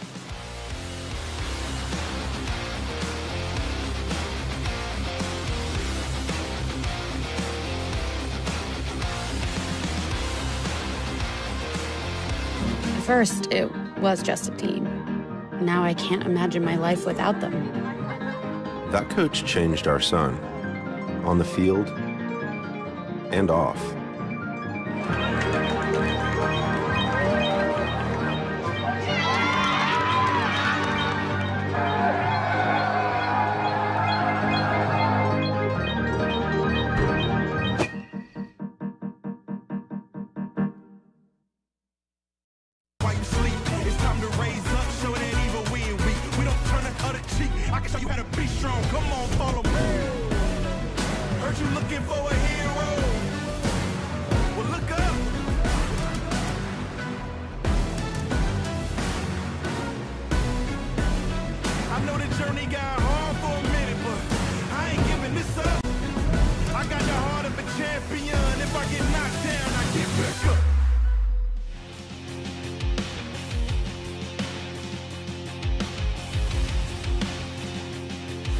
Phillips and Sutton, glad to have you with us as we welcome you back to the Hoover Met, the gorgeous complex here, just outside of Birmingham, Alabama, just south of Birmingham. Arnold Wu had his first traffic in his second time through the order. Ended up allowing a single run. It certainly wasn't a big inning by any stretch, so he goes back to work. And the right-hander who will, unless something changes, take his talents to go pitch in a gorgeous spot at Pepperdine. It certainly is a beautiful campus, right? They win awards every year for most beautiful campus. And it's such a great school as well. Not a bad landing spot. Not at all. There's two that come to mind in that part of the world. That's one of them. That's Division I. And then at the Division III level, down by San Diego, there's a school by the name of Point Loma. And it's right there near the city of Point Loma. And its ballpark, much like Pepperdine's, right over the wall is the Pacific Ocean.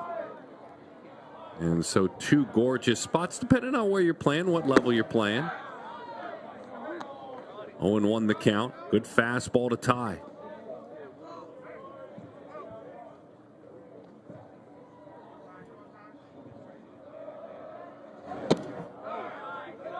Ties at 2026, 17 years old. We talked about it earlier. A tall, rangy athlete.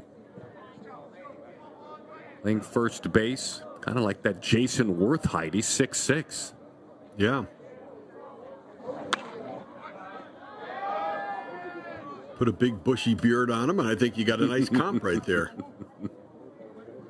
He was 2 for 2 in the win over Loganville, leading to this game.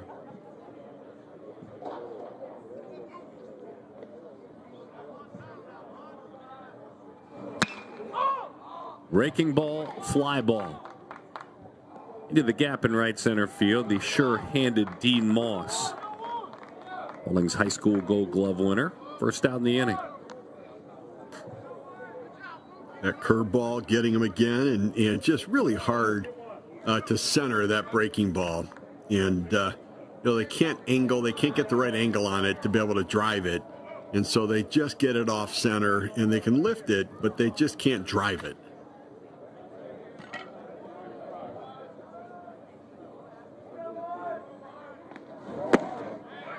Zips a fastball right under the hand. Strike one to Luis Machado. Machado, another one who hops up on the mound, has a big arm as a pitcher, was up to 88 at the Jupiter event last fall. 1 ball, 1 strike the count. Now that Jupiter event, right, was delayed for a little bit because of the storms that had come through, as I recall, right? You're correct. It got pushed back 1 week. Amazing, the folks at Perfect Game, the community, what they were able to put together. We did the first couple of games,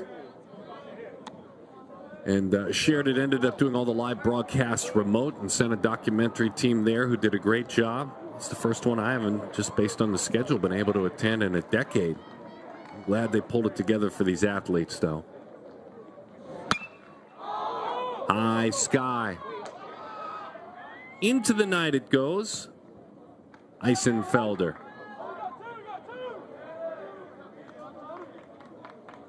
More dependability in that outfield.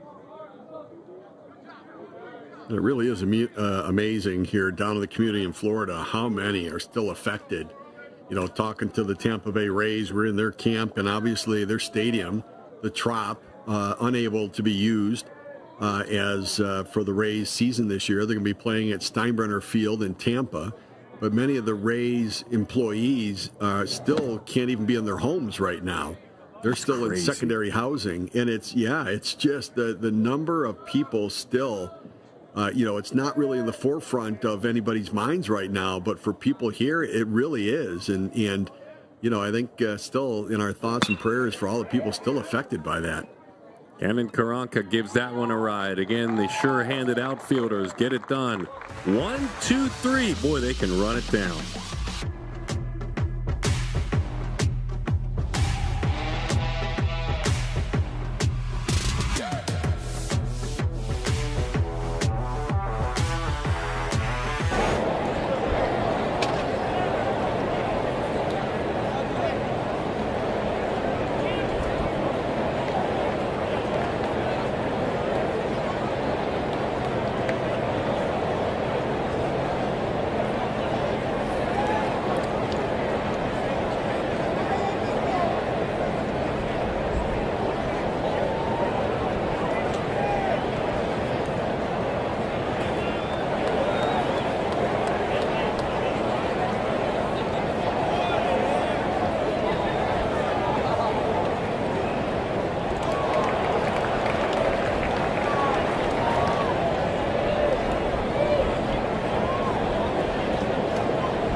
Dylan Moss, a solo homer. Arnold Wu, 3 strikeouts. And strong on the mound, Austin Pierzynski with a sac fly. And a bright future for Ryan Smith.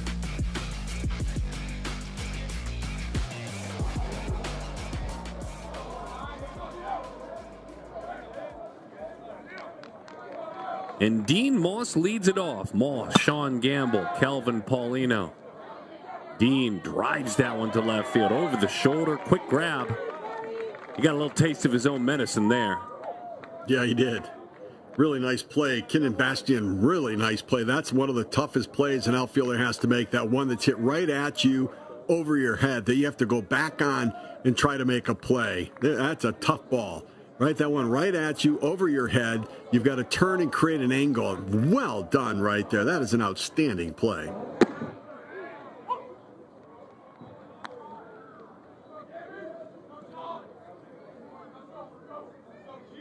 Sean Gamble now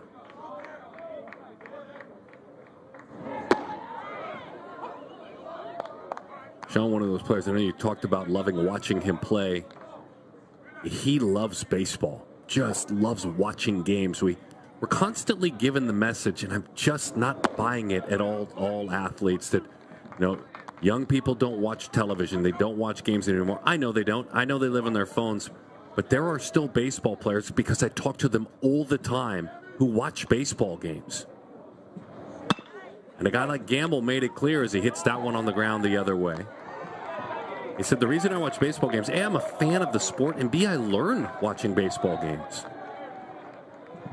Yeah, I love to hear that. I really do. I think that I will tell you that just, being around the game more and more, like, for instance, I sat today in the dugout and interviewed Pablo Lopez, and every single time, the ace pitcher of the Minnesota Twins, every single time I talk to him, I feel smarter about pitching.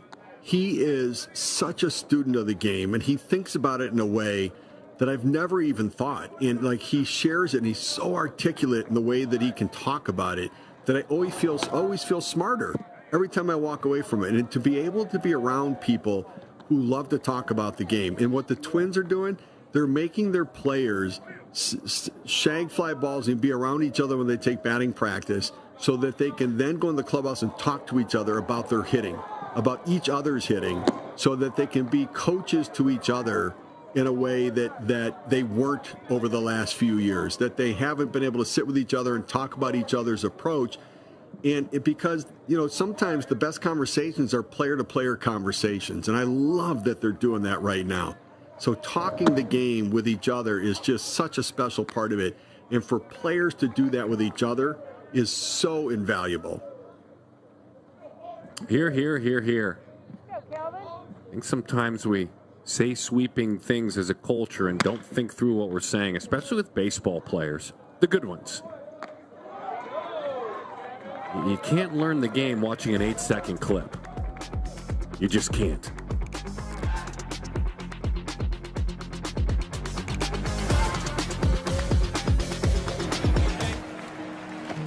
Stepping to the plate, PJ Morlando. I believe this is where it all began. And here comes the pitch. And this is the sweetest sound in the world. Of course, to be able to swing a bat quick, you're going to have to be strong. I believe you gotta rise before you can shine. That there is no agony worse than defeat. The question is, does he have the bat speed? Does he have what it takes? And an angel watches over me. And swinging. Just keep swinging. Just keep swinging. I believe this will all be worth it.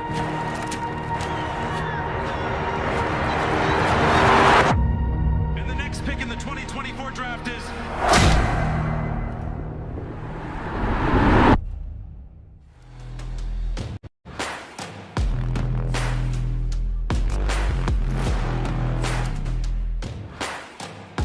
Stephen, Darren, and you, and him. Arnold Wu has been fun to watch. Showed on his social media some of the bullpens that he had thrown over the holidays, doing some work back in his native Taiwan. Found his way to IMG, and it's been an uptick in development, certainly, and watching who he is as a player. Arnold Wu. His dad is Paul. And by the way, I need to share with you, Steve Phillips, that his dad, Paul Wu, is a graduate of Big Blue. Oh, let's go. Go Blue. I love it. I love it. How is he getting a Pepperdine then? The Wolverines need to intercede right here. We did with our new quarterback from Brighton, Michigan, who was going to go to LSU, and we interceded and brought him back to the maize and blue. So let's go. Some Wolverine alumni. Let's see what we can do here. And get Arnold to the maize and blue. Tracy Smith, he's out there watching, friend of the show, hit hard and into center field. It's a base hit. It's a pretty swing. Keenan Bastion, who made that fine play in left field. He had fly deep to right first time up. Number 9 hole hitter with a single.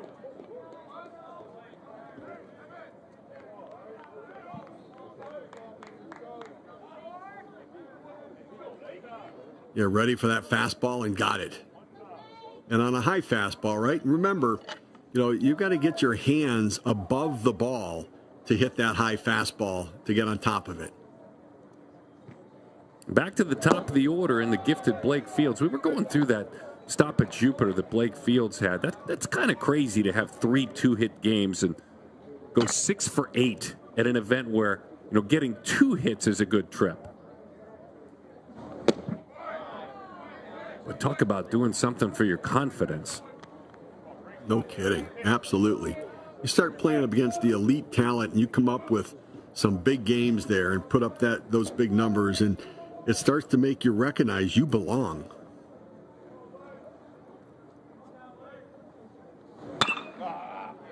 It's that one out toward third, and it slips right on by. Carpenter left his feet, couldn't make the play. All right now.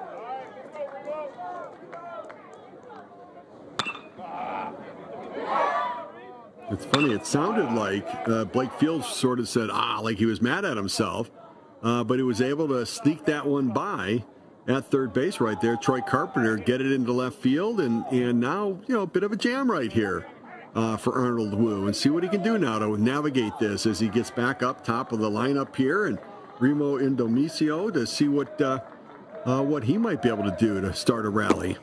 Remo singled. He also grounded out. We talked about earlier, and Domenico headed to Oklahoma State.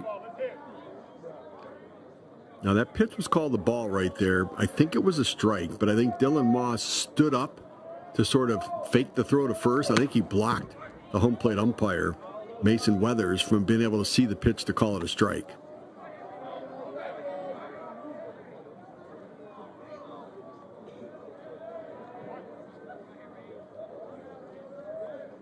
Yeah, good call.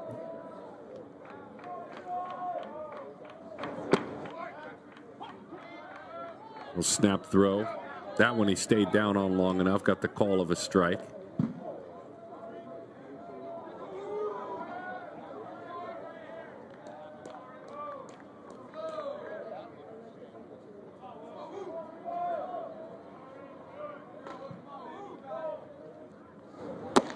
Breaking ball is high.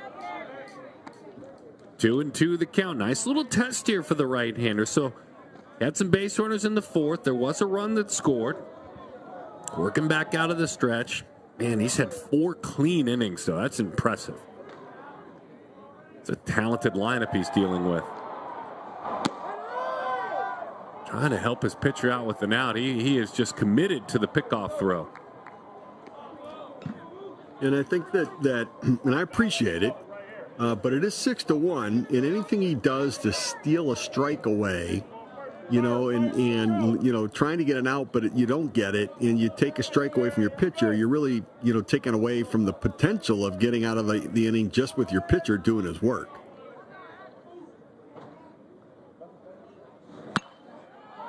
Pops that one up. Running out of room.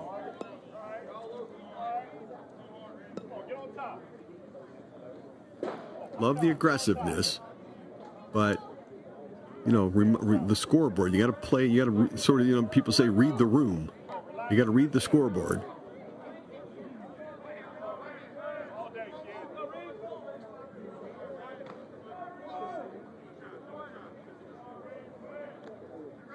Three and two the count.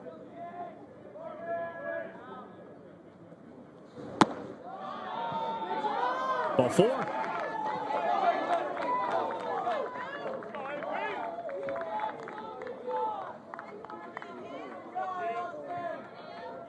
All right, Steve Phillips. Crazier things have happened here. Be sleeping on First Academy, happened, right? Over the last few days, they actually have happened. Not only can they have happened.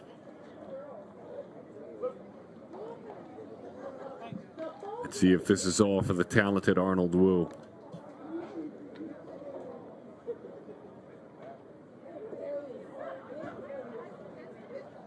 Run some numbers by you real quick. Wu, 5 innings plus these batters. 2 walks, 3 strikeouts. 69 total pitches. His strike percentage is about 65%. Steve, his average fastball's been 85, and he's topped out at 88. Yeah, leaving him in.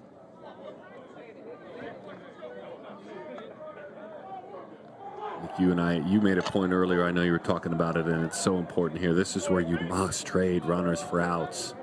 Yeah. Tempting to chase a strikeout. 1-0.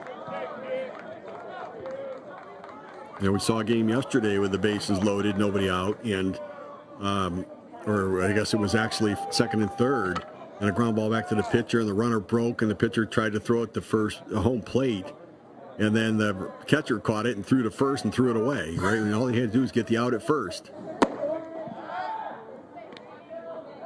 Oh boy.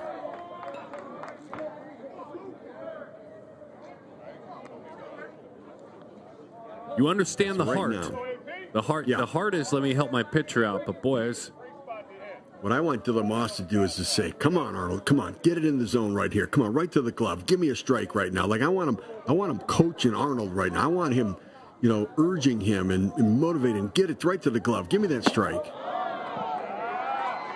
2-0 the count. Arnold chatting himself up just a little bit now.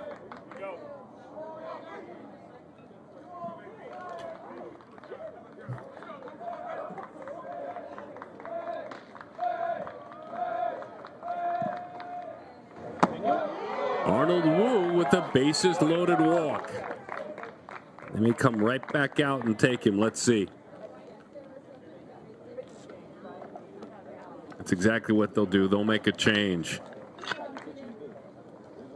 Just faded, and when he did, he faded fast. Yeah.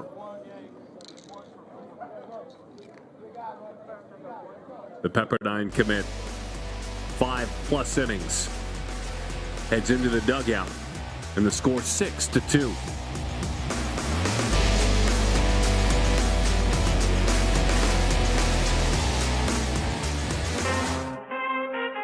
I need all the wins, yeah. Ain't no else, gotta get a no call and quits, yeah. Gotta keep on moving no matter how hard it gets, yeah. Better move out the way, cause I'm coming with harder hits. My head is as hard as a brick, but I'm harder than all it is. You better move, you might get knocked out, knocked out. You better move, you might get knocked out, knocked out.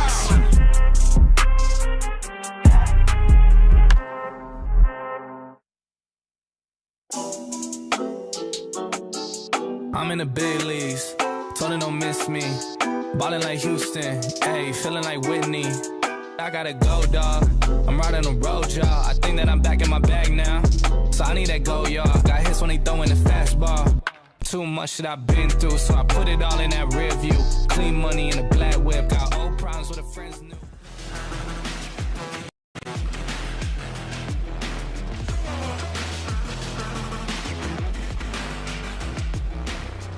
Bottom of 6 in a 7-inning game. Jae-hyuk Young adjusts the sophomore.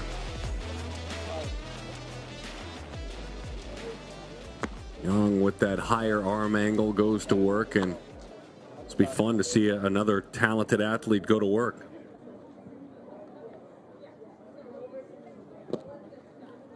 Yeah, another sort of over-the-top delivery here, but a smooth, easy delivery. I mean, and again, a nice frame. Arm works well. Yeah, love the delivery. Athletic build. Good finish. Yeah, interesting looking pitcher. We saw him last year, and he pitched for IMG Academy Gray. Jae-hyuk Young, 84 miles an hour. He threw 5 innings, had a start, and pitched well against the Chelsea Hornets.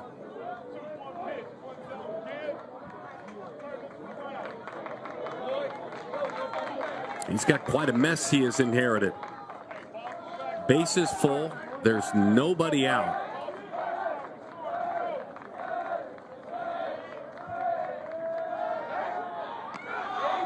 Pickoff play.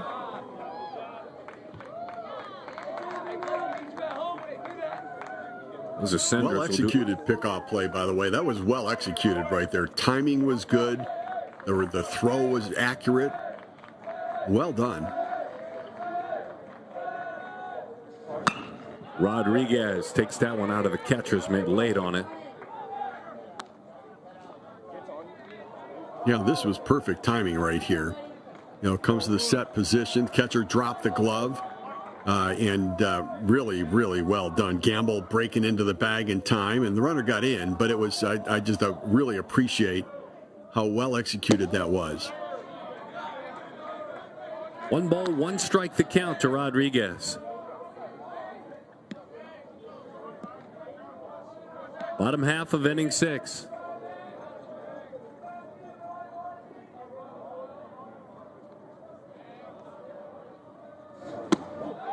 Way inside, 2-1 the count. You know, they put on that pickoff play with, you know, coming into the game from the bullpen.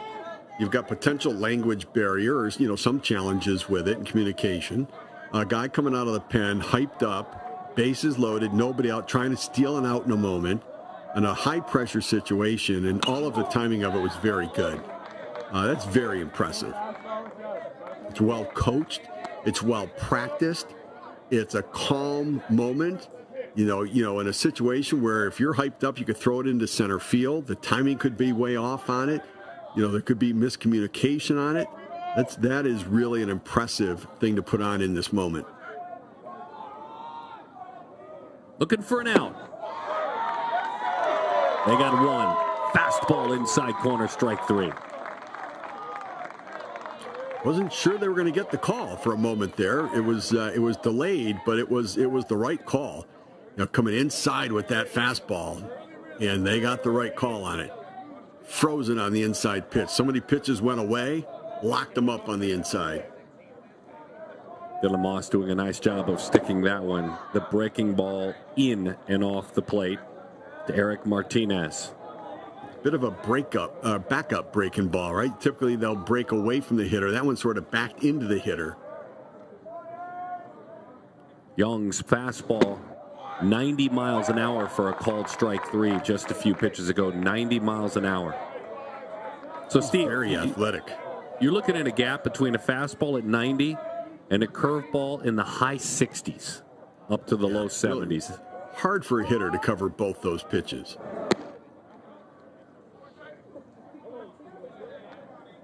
All right, so the hitter backed out. He threw a fastball. So, you know, as a hitter, you knew what he was going to throw you. Will he throw you the same pitch? He did. He did.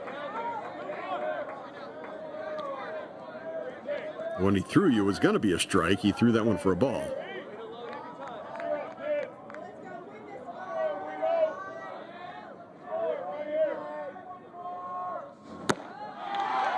Home run cut, came up empty. 2 balls and 2 strikes to count.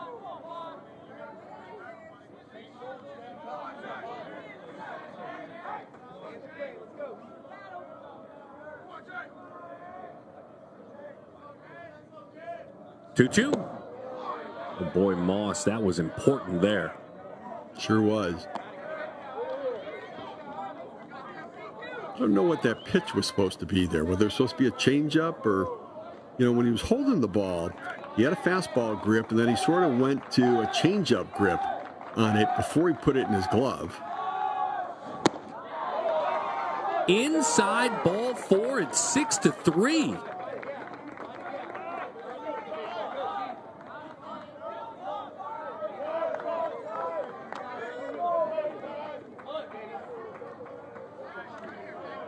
There's plenty of life in the arm. And he is featuring a changeup too, Steve, as you mentioned, along with the curveball. You're right.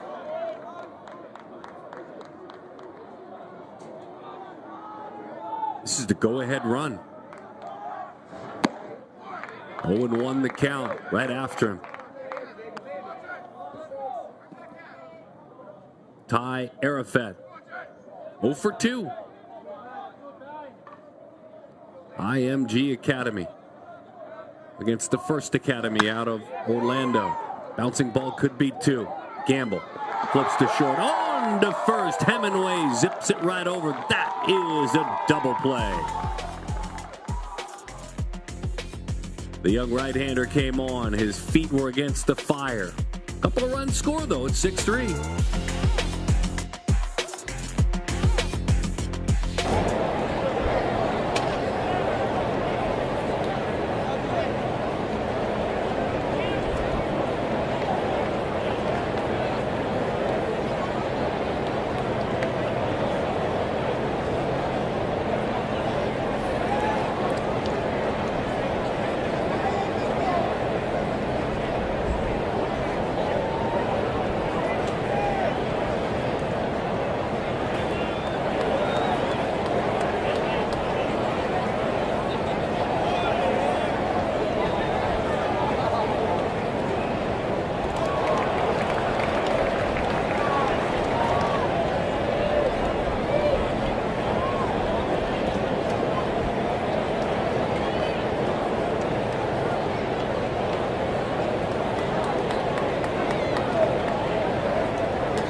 IMG's got their hands full now. They'd love to add on the First Academy. It felt like when they jumped up 6-0 that maybe with the 10-run rule that might be in sight.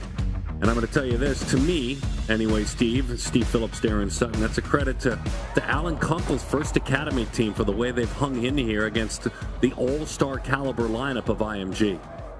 Absolutely. And you know, all of the teams in this tournament, the grit that they have shown, that when they have fallen behind, there's nobody that hangs their heads. They just keep coming up and battling and scratching and clawing and fighting, trying to get back into games. The level of comebacks and the significant comebacks, down 5 runs, 6 runs, and still coming back and finding ways to win games has really been so significant. And they should be so proud of themselves, the way they have represented their schools, their families, and themselves. Great stuff there. High school baseball's come a long way through the generations as the count is even at 1-1 to Nathan Eisenfelder. Nathan hit by a pitch back in the third, otherwise flied to center, grounded to short. Dad Jeff, a U of A alum, Arizona. He whips the bat through the zone. That's a base hit left field for Nathan. His first of the night. IMG could use a couple insurance runs right here just to change the momentum a little bit. Right, a good way to start things. Getting that leadoff man on just feels like you shift the momentum around. Good piece of hitting, right? Getting that high pitch. You know, when you swing the bat head always goes below your hands when you swing, right? The bat head always goes below your hands. He breaks on the pitch right there. And Josh Campbell hits a high fly ball to center. 1 out. So when you swing at the high ball, you've got to make sure you get your hands above the ball in order for the bat head to be level with the baseball. And so he was able to get his hands above the baseball right there to level the bat out with the ball. And it's so hard sometimes. That's why so many guys pop up the baseball, because they can't get their hands above the baseball. And he was able to do it right there. And that's why that high fastball is such an effective pitch. See it like you never, ever have before. Never thought I'd see anything like that growing up in a world of down and away.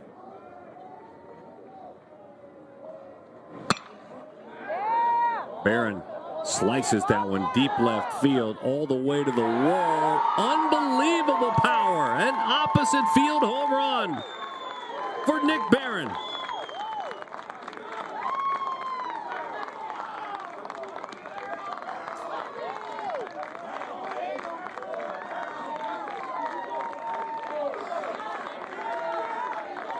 Now we saw him double earlier, and that opposite field power, right? Staying behind the baseball, hitting the inside part of the ball, but driving it.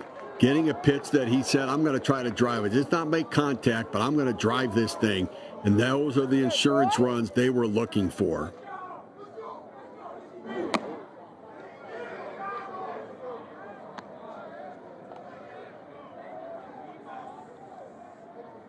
Troy Carpenter with 1 out. 1-0 the count. Pitch is just off the plate. Well, that's impressive. That's manpower the other way. That's legitimate opposite field power. I was looking back on the history of Nick Barron, and a long, long time ago, meaning like 5 years ago, back in May of 2019, he played in his first ever PG event, and he came and joined a PG event with a team called the New England Roughnecks. And he was just 5'5" and 130 pounds. Nick's all grown up now. Yeah. It really is amazing how you get to watch these young men grow up. And from the, you see them at 12 and 13 years old, and now you see them at 17, 18, and they grow into young men. And you see the development from the time before puberty to hitting puberty to filling out and starting to get in the weight room, and the body changes, and it really is amazing. And the voice changes, and the interviews that change. It's got to be such a great feeling to see them grow and fill out and blossom as players.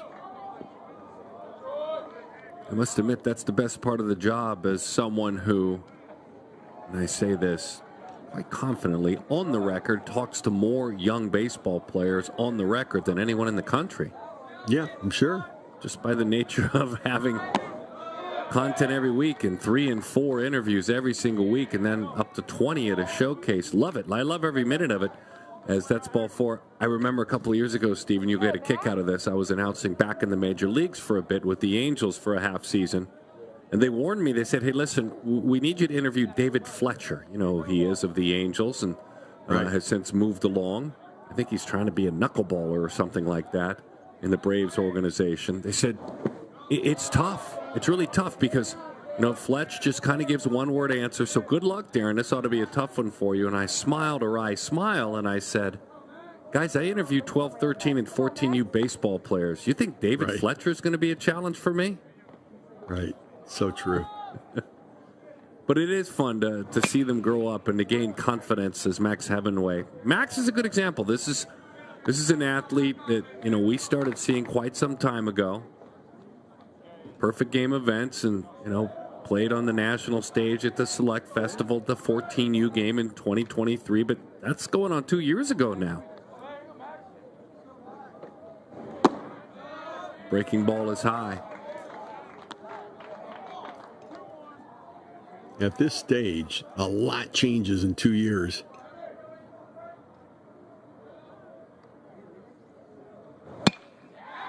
Max down off the end of the bat, lines that one in the left center field. It's down for a base hit. Big aggressive turn. Both runners move up. How about that? Not station to station that time. But good read. Like Max, Hemingway, he gets the base hit, and he's reading it, right? He's reading it. And good read off of first base by Carpenter as he walked. He reads the throw, so he's going. But Hemingway rounded first, and he saw where the outfielder turned to start to make the throw to third, and he never let up, just kept in stride to put himself into second base.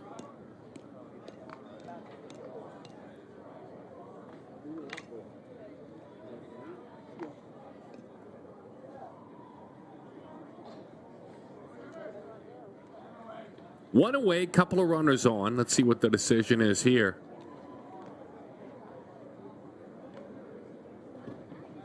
Time to go back to work.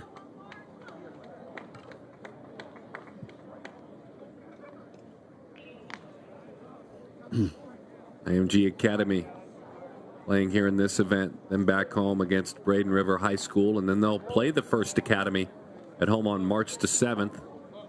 They'll go play in the South Walton Showdown with teams like South Walton, Trinity Christian, Magnolia Heights. They'll have a fun game against Tampa Jesuit. 2 great programs on March 18th. They'll host their own IMG Academy Classic. Dylan Moss. 0-1 the count.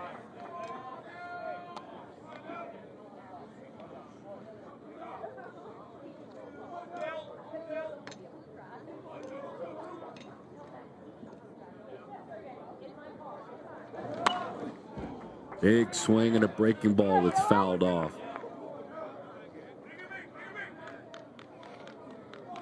They have a mentorship program at IMG with the younger athletes where you have college commits like Moss, Gamble, Paulino, and they'll hold sessions with the middle schoolers, with the younger athletes, teaching leadership, teaching being a good teammate, sharing with the other athletes what they've learned through the pro baseball interview process, what they've learned through the college recruiting process, kind of a, and they shared it, by the way, on their social media.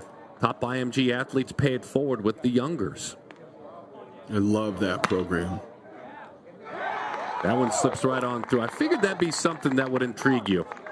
Oh, I love it. I think, kids leading kids and mentorship programs, I think, are so important. Big brother programs, right? Where in leadership programs, so important. So look, you reach for this one to put it in play.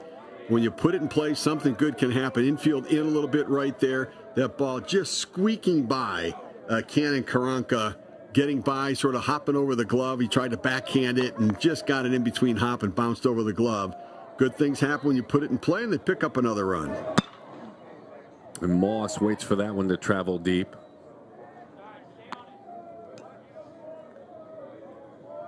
And the other big part of that presentation in that full classroom with all the young athletes, it was Josh Campbell, Nick Barron, and Sean Gamble that did the most recent presentation. Of course, Barron committed to go to Northwestern, Gamble, Vanderbilt, Campbell, Michigan. Got to have a Michigan man in there. Yeah, of course.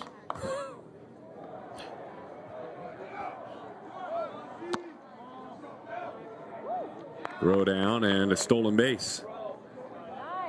Dylan Moss doesn't run like your he doesn't run like your average catcher, does he? No, he does not. No, he does not. The Michigan fight song does say something about leaders of men, so I think it's important to have a Michigan man in that leadership group.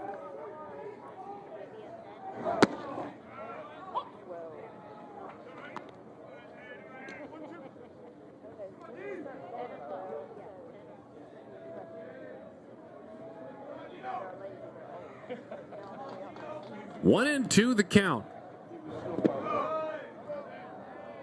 Breaking ball bounces in there.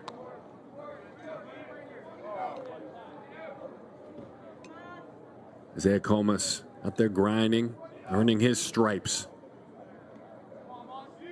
Going to carry bigger moments into the season for his team, as that one is high and inside. 3-2 the count.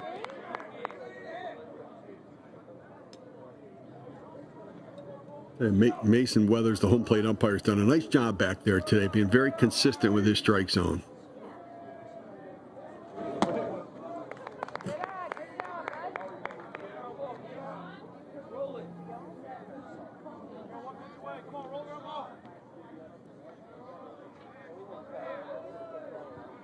Runners on first and second. And now Sean Gamble.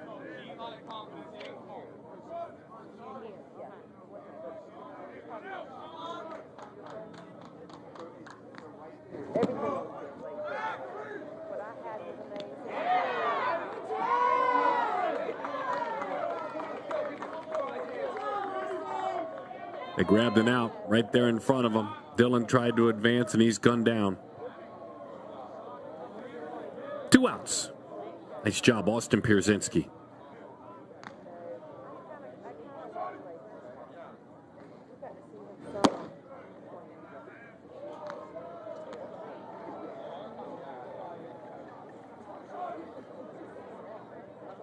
When they were determining the All-Star game for Sean's draft here a couple of years ago, it was still up in the air, and it thought that it may be Wrigley Field. He hits that one hard, out to first. Eventually, they decided to go back to Atlanta next year. I was hoping the big Cubs fan would be able to be drafted at Wrigley Field at the draft by his favorite team. Nick Barron, by the way. Oppo Field bomb, Northwestern commit. Wow.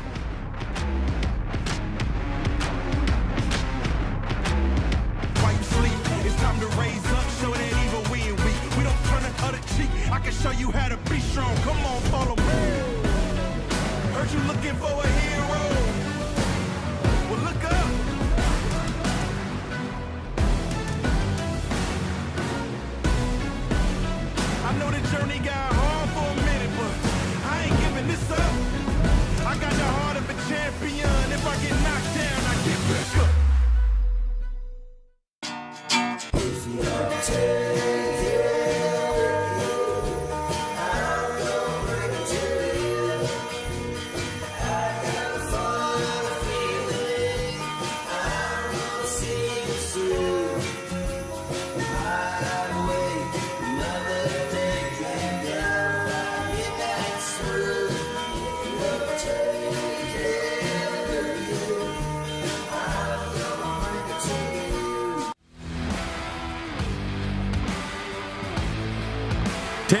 The score, IMG Academy, the Ascenders on top. An opportunity as we look toward the finish line. Yeah, their big swings to add on. Jae-hyuk Jung. All eyes on the finish line for him. So what we saw in this right-hander when he came out in the first inning plus, or half inning of work, I should say, was a fastball up to 89 miles an hour. Nice snapdragon breaking ball. And there was a changeup in the mix as well. All right, Luis Machado, your chance now. 1-0 the count.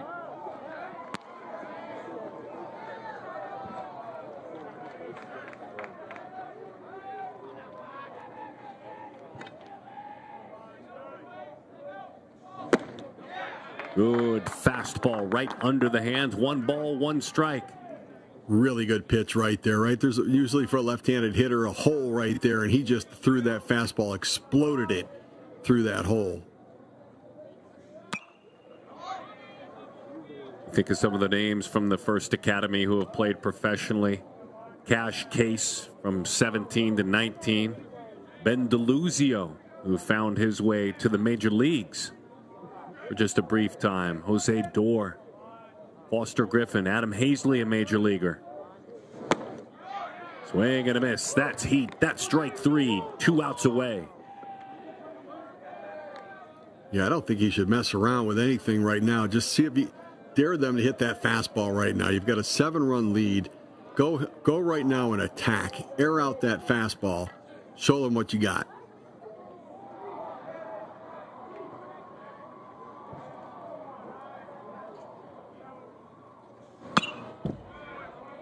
Big swing, fouled off. Cannon Karanka, the shortstop. So he struck out looking and flied to center field.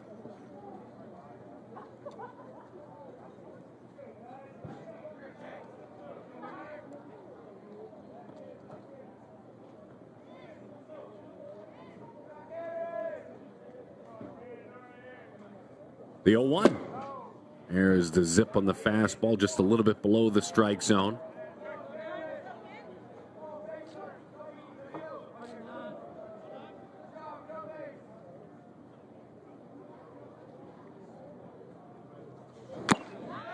Into the catcher's mitt, 1-2.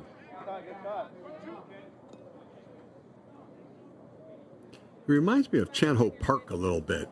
I like that. Very athletic body on the mound, very flexible. Line drive, center field, base hit. Just dropped the hands on the baseball and hit a screamer right up over the pitcher's head. Yeah, and here's the thing, I wouldn't change a thing. Go right back at him again. Make them single you to death right now.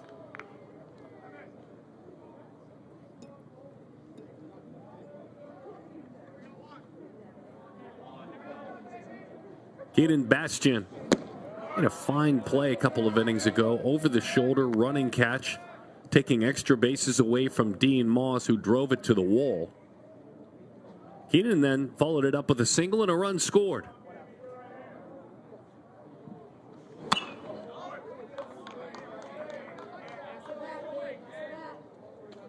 Yeah, he's taking some better swings. He was a little, his first at bat, he was a little bit timid, but Bastian's taking some more aggressive swings right now. 2027, a talented sophomore, just 16 years old. Took a good look at that breaking ball and saw it dive low.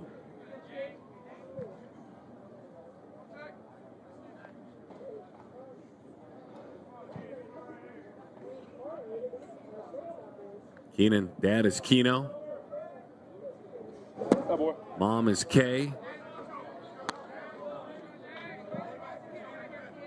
This is a good student. He's just a couple of years into high school, but in his first year plus in high school, this young sophomore with a 4.8 weighted GPA. 3-1. Ball 4. Lie out to the pitcher as he trots to first base. Battle won that time.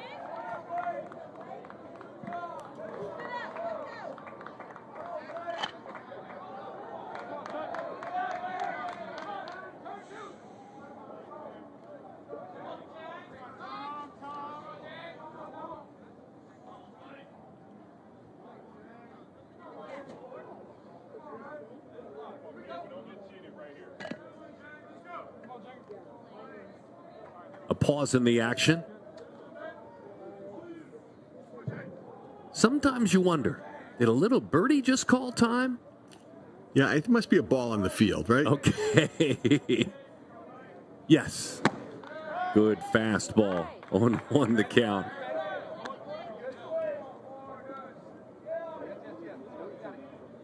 Wakefield's the Miami-Dade commit.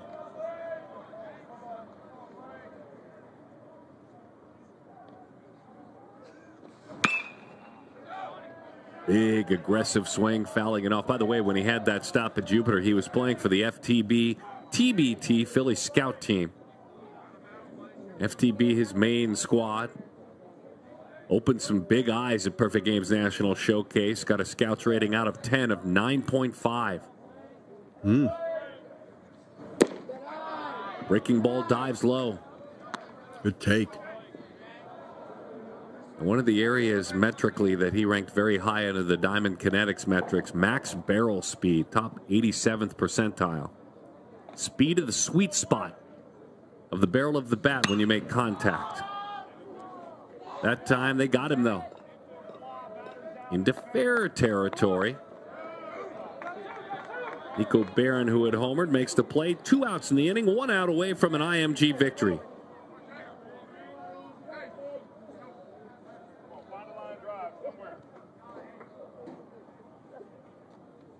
And a chance to move into the finals.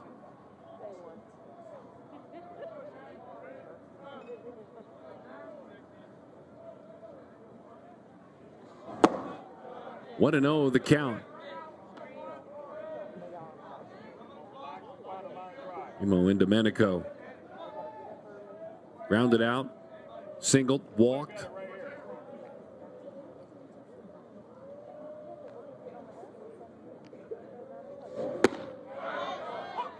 One and one.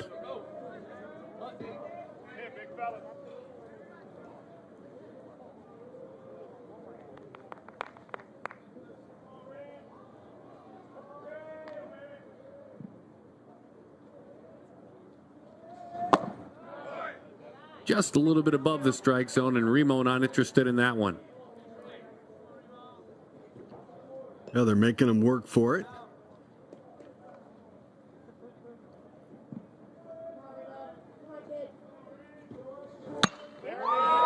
Line shot into the corner it goes. That could and should. Played at least 1, maybe 2. Eisenfelder up with it. Remo into second. 2 runs scored. Josh Holliday has him coming to campus. He'll be a cowboy with that bat speed.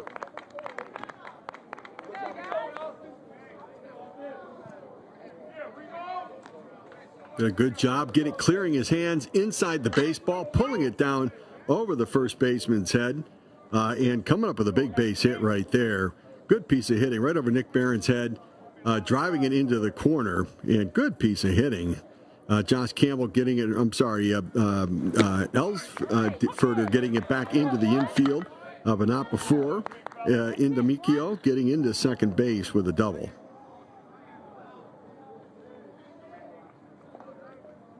One out away, Austin Pierzynski takes a breaking ball in.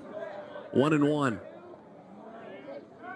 Hey, by the way, IMG for the title. Should they hold on, it's 10-5. They will move to the finals and take on either the home team, in a sense, the Hoover Buccaneers, or American Christian Academy. We saw them yesterday. That's a talented and deep team out of Tuscaloosa, Alabama. Right now, bottom 6, American Christian Academy leading at 3-1. That'd be good finals. Sure would.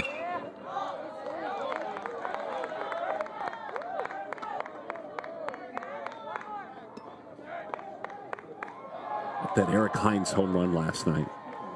Oh, what a bomb that was. My goodness. Just willed it. Just wanted to do it and did it.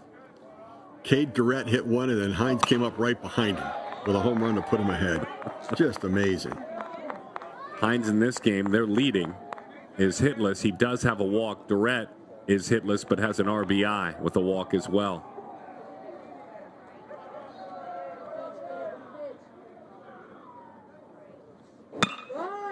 Bouncing ball out toward third. Boy takes a tough hop. Everybody's safe. The beat goes on. Pierzynski is on. Yeah, not much that Carpenter could do right there. Troy Carpenter. That ball had a lot of top spin on it, and he got an in-between hop that ate him up. And that would be a tough play for a big leaguer to make right there. Very difficult play.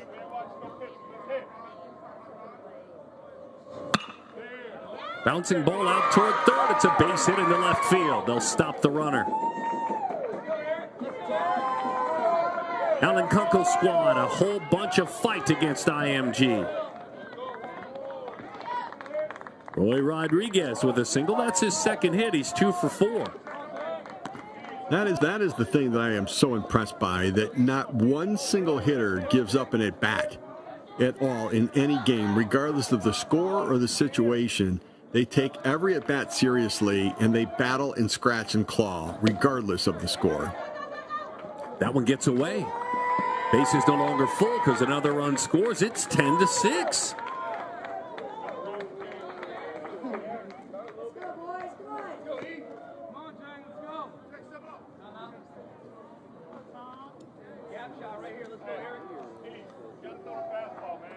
Hemingway in to calm him down.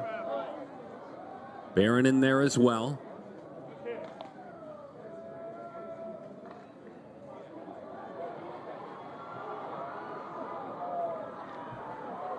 The 13th year that this event has been played. It's got such a rich history. We're talking about all the names of the MLB players that have come through, more than 300 drafted.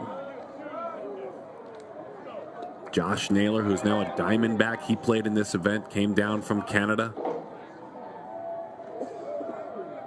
DL Hall hopes to do big things with his left arm in the future in the big leagues. He was a Brewer last year. Parker Meadows, he played here. Oh, wow. Sure.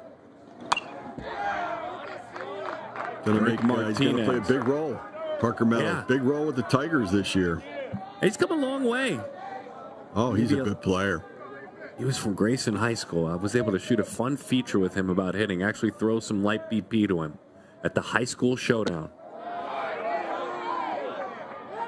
2-1 the count. We shot fun content with C.J. Abrams, with talented players like that. Xavier Edwards, big leaguer, he played in this event. That one belted. To the corner it goes. Down, up against the wall. 2 more runs scored. Eric Martinez gets it done. Little First Academy magic.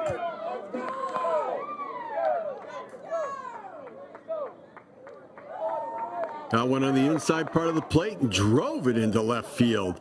And right now they're all sitting on the fastball, because right now Jay Hook Young cannot get the breaking ball over, so they're just sitting dead red on the fastball. And there's nothing else to worry about or think about. So they're just sitting on the fastball and taking advantage of it.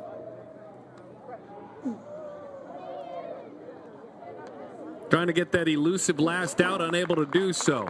The tying run will hit for the gritty, Alan Kunkel-led First Academy team. Kobe Selig. Call to the bullpen has been made. We will step aside. The Royals are fighting, scrapping, clawing. We'll see what happens. Don't go anywhere. Wow. Oh, it feels brand new. That's crazy. I feel no pain, nothing. That's like crazy. Zero pain, zero. Yo, that's crazy, dude. Like, I can't feel my traps anymore because they've been going and they're super loose now. But my legs, it almost feels like somebody's just like pump, pump, pump. It feels like you're getting a massage, free massage. Choose my pros, no better way to go.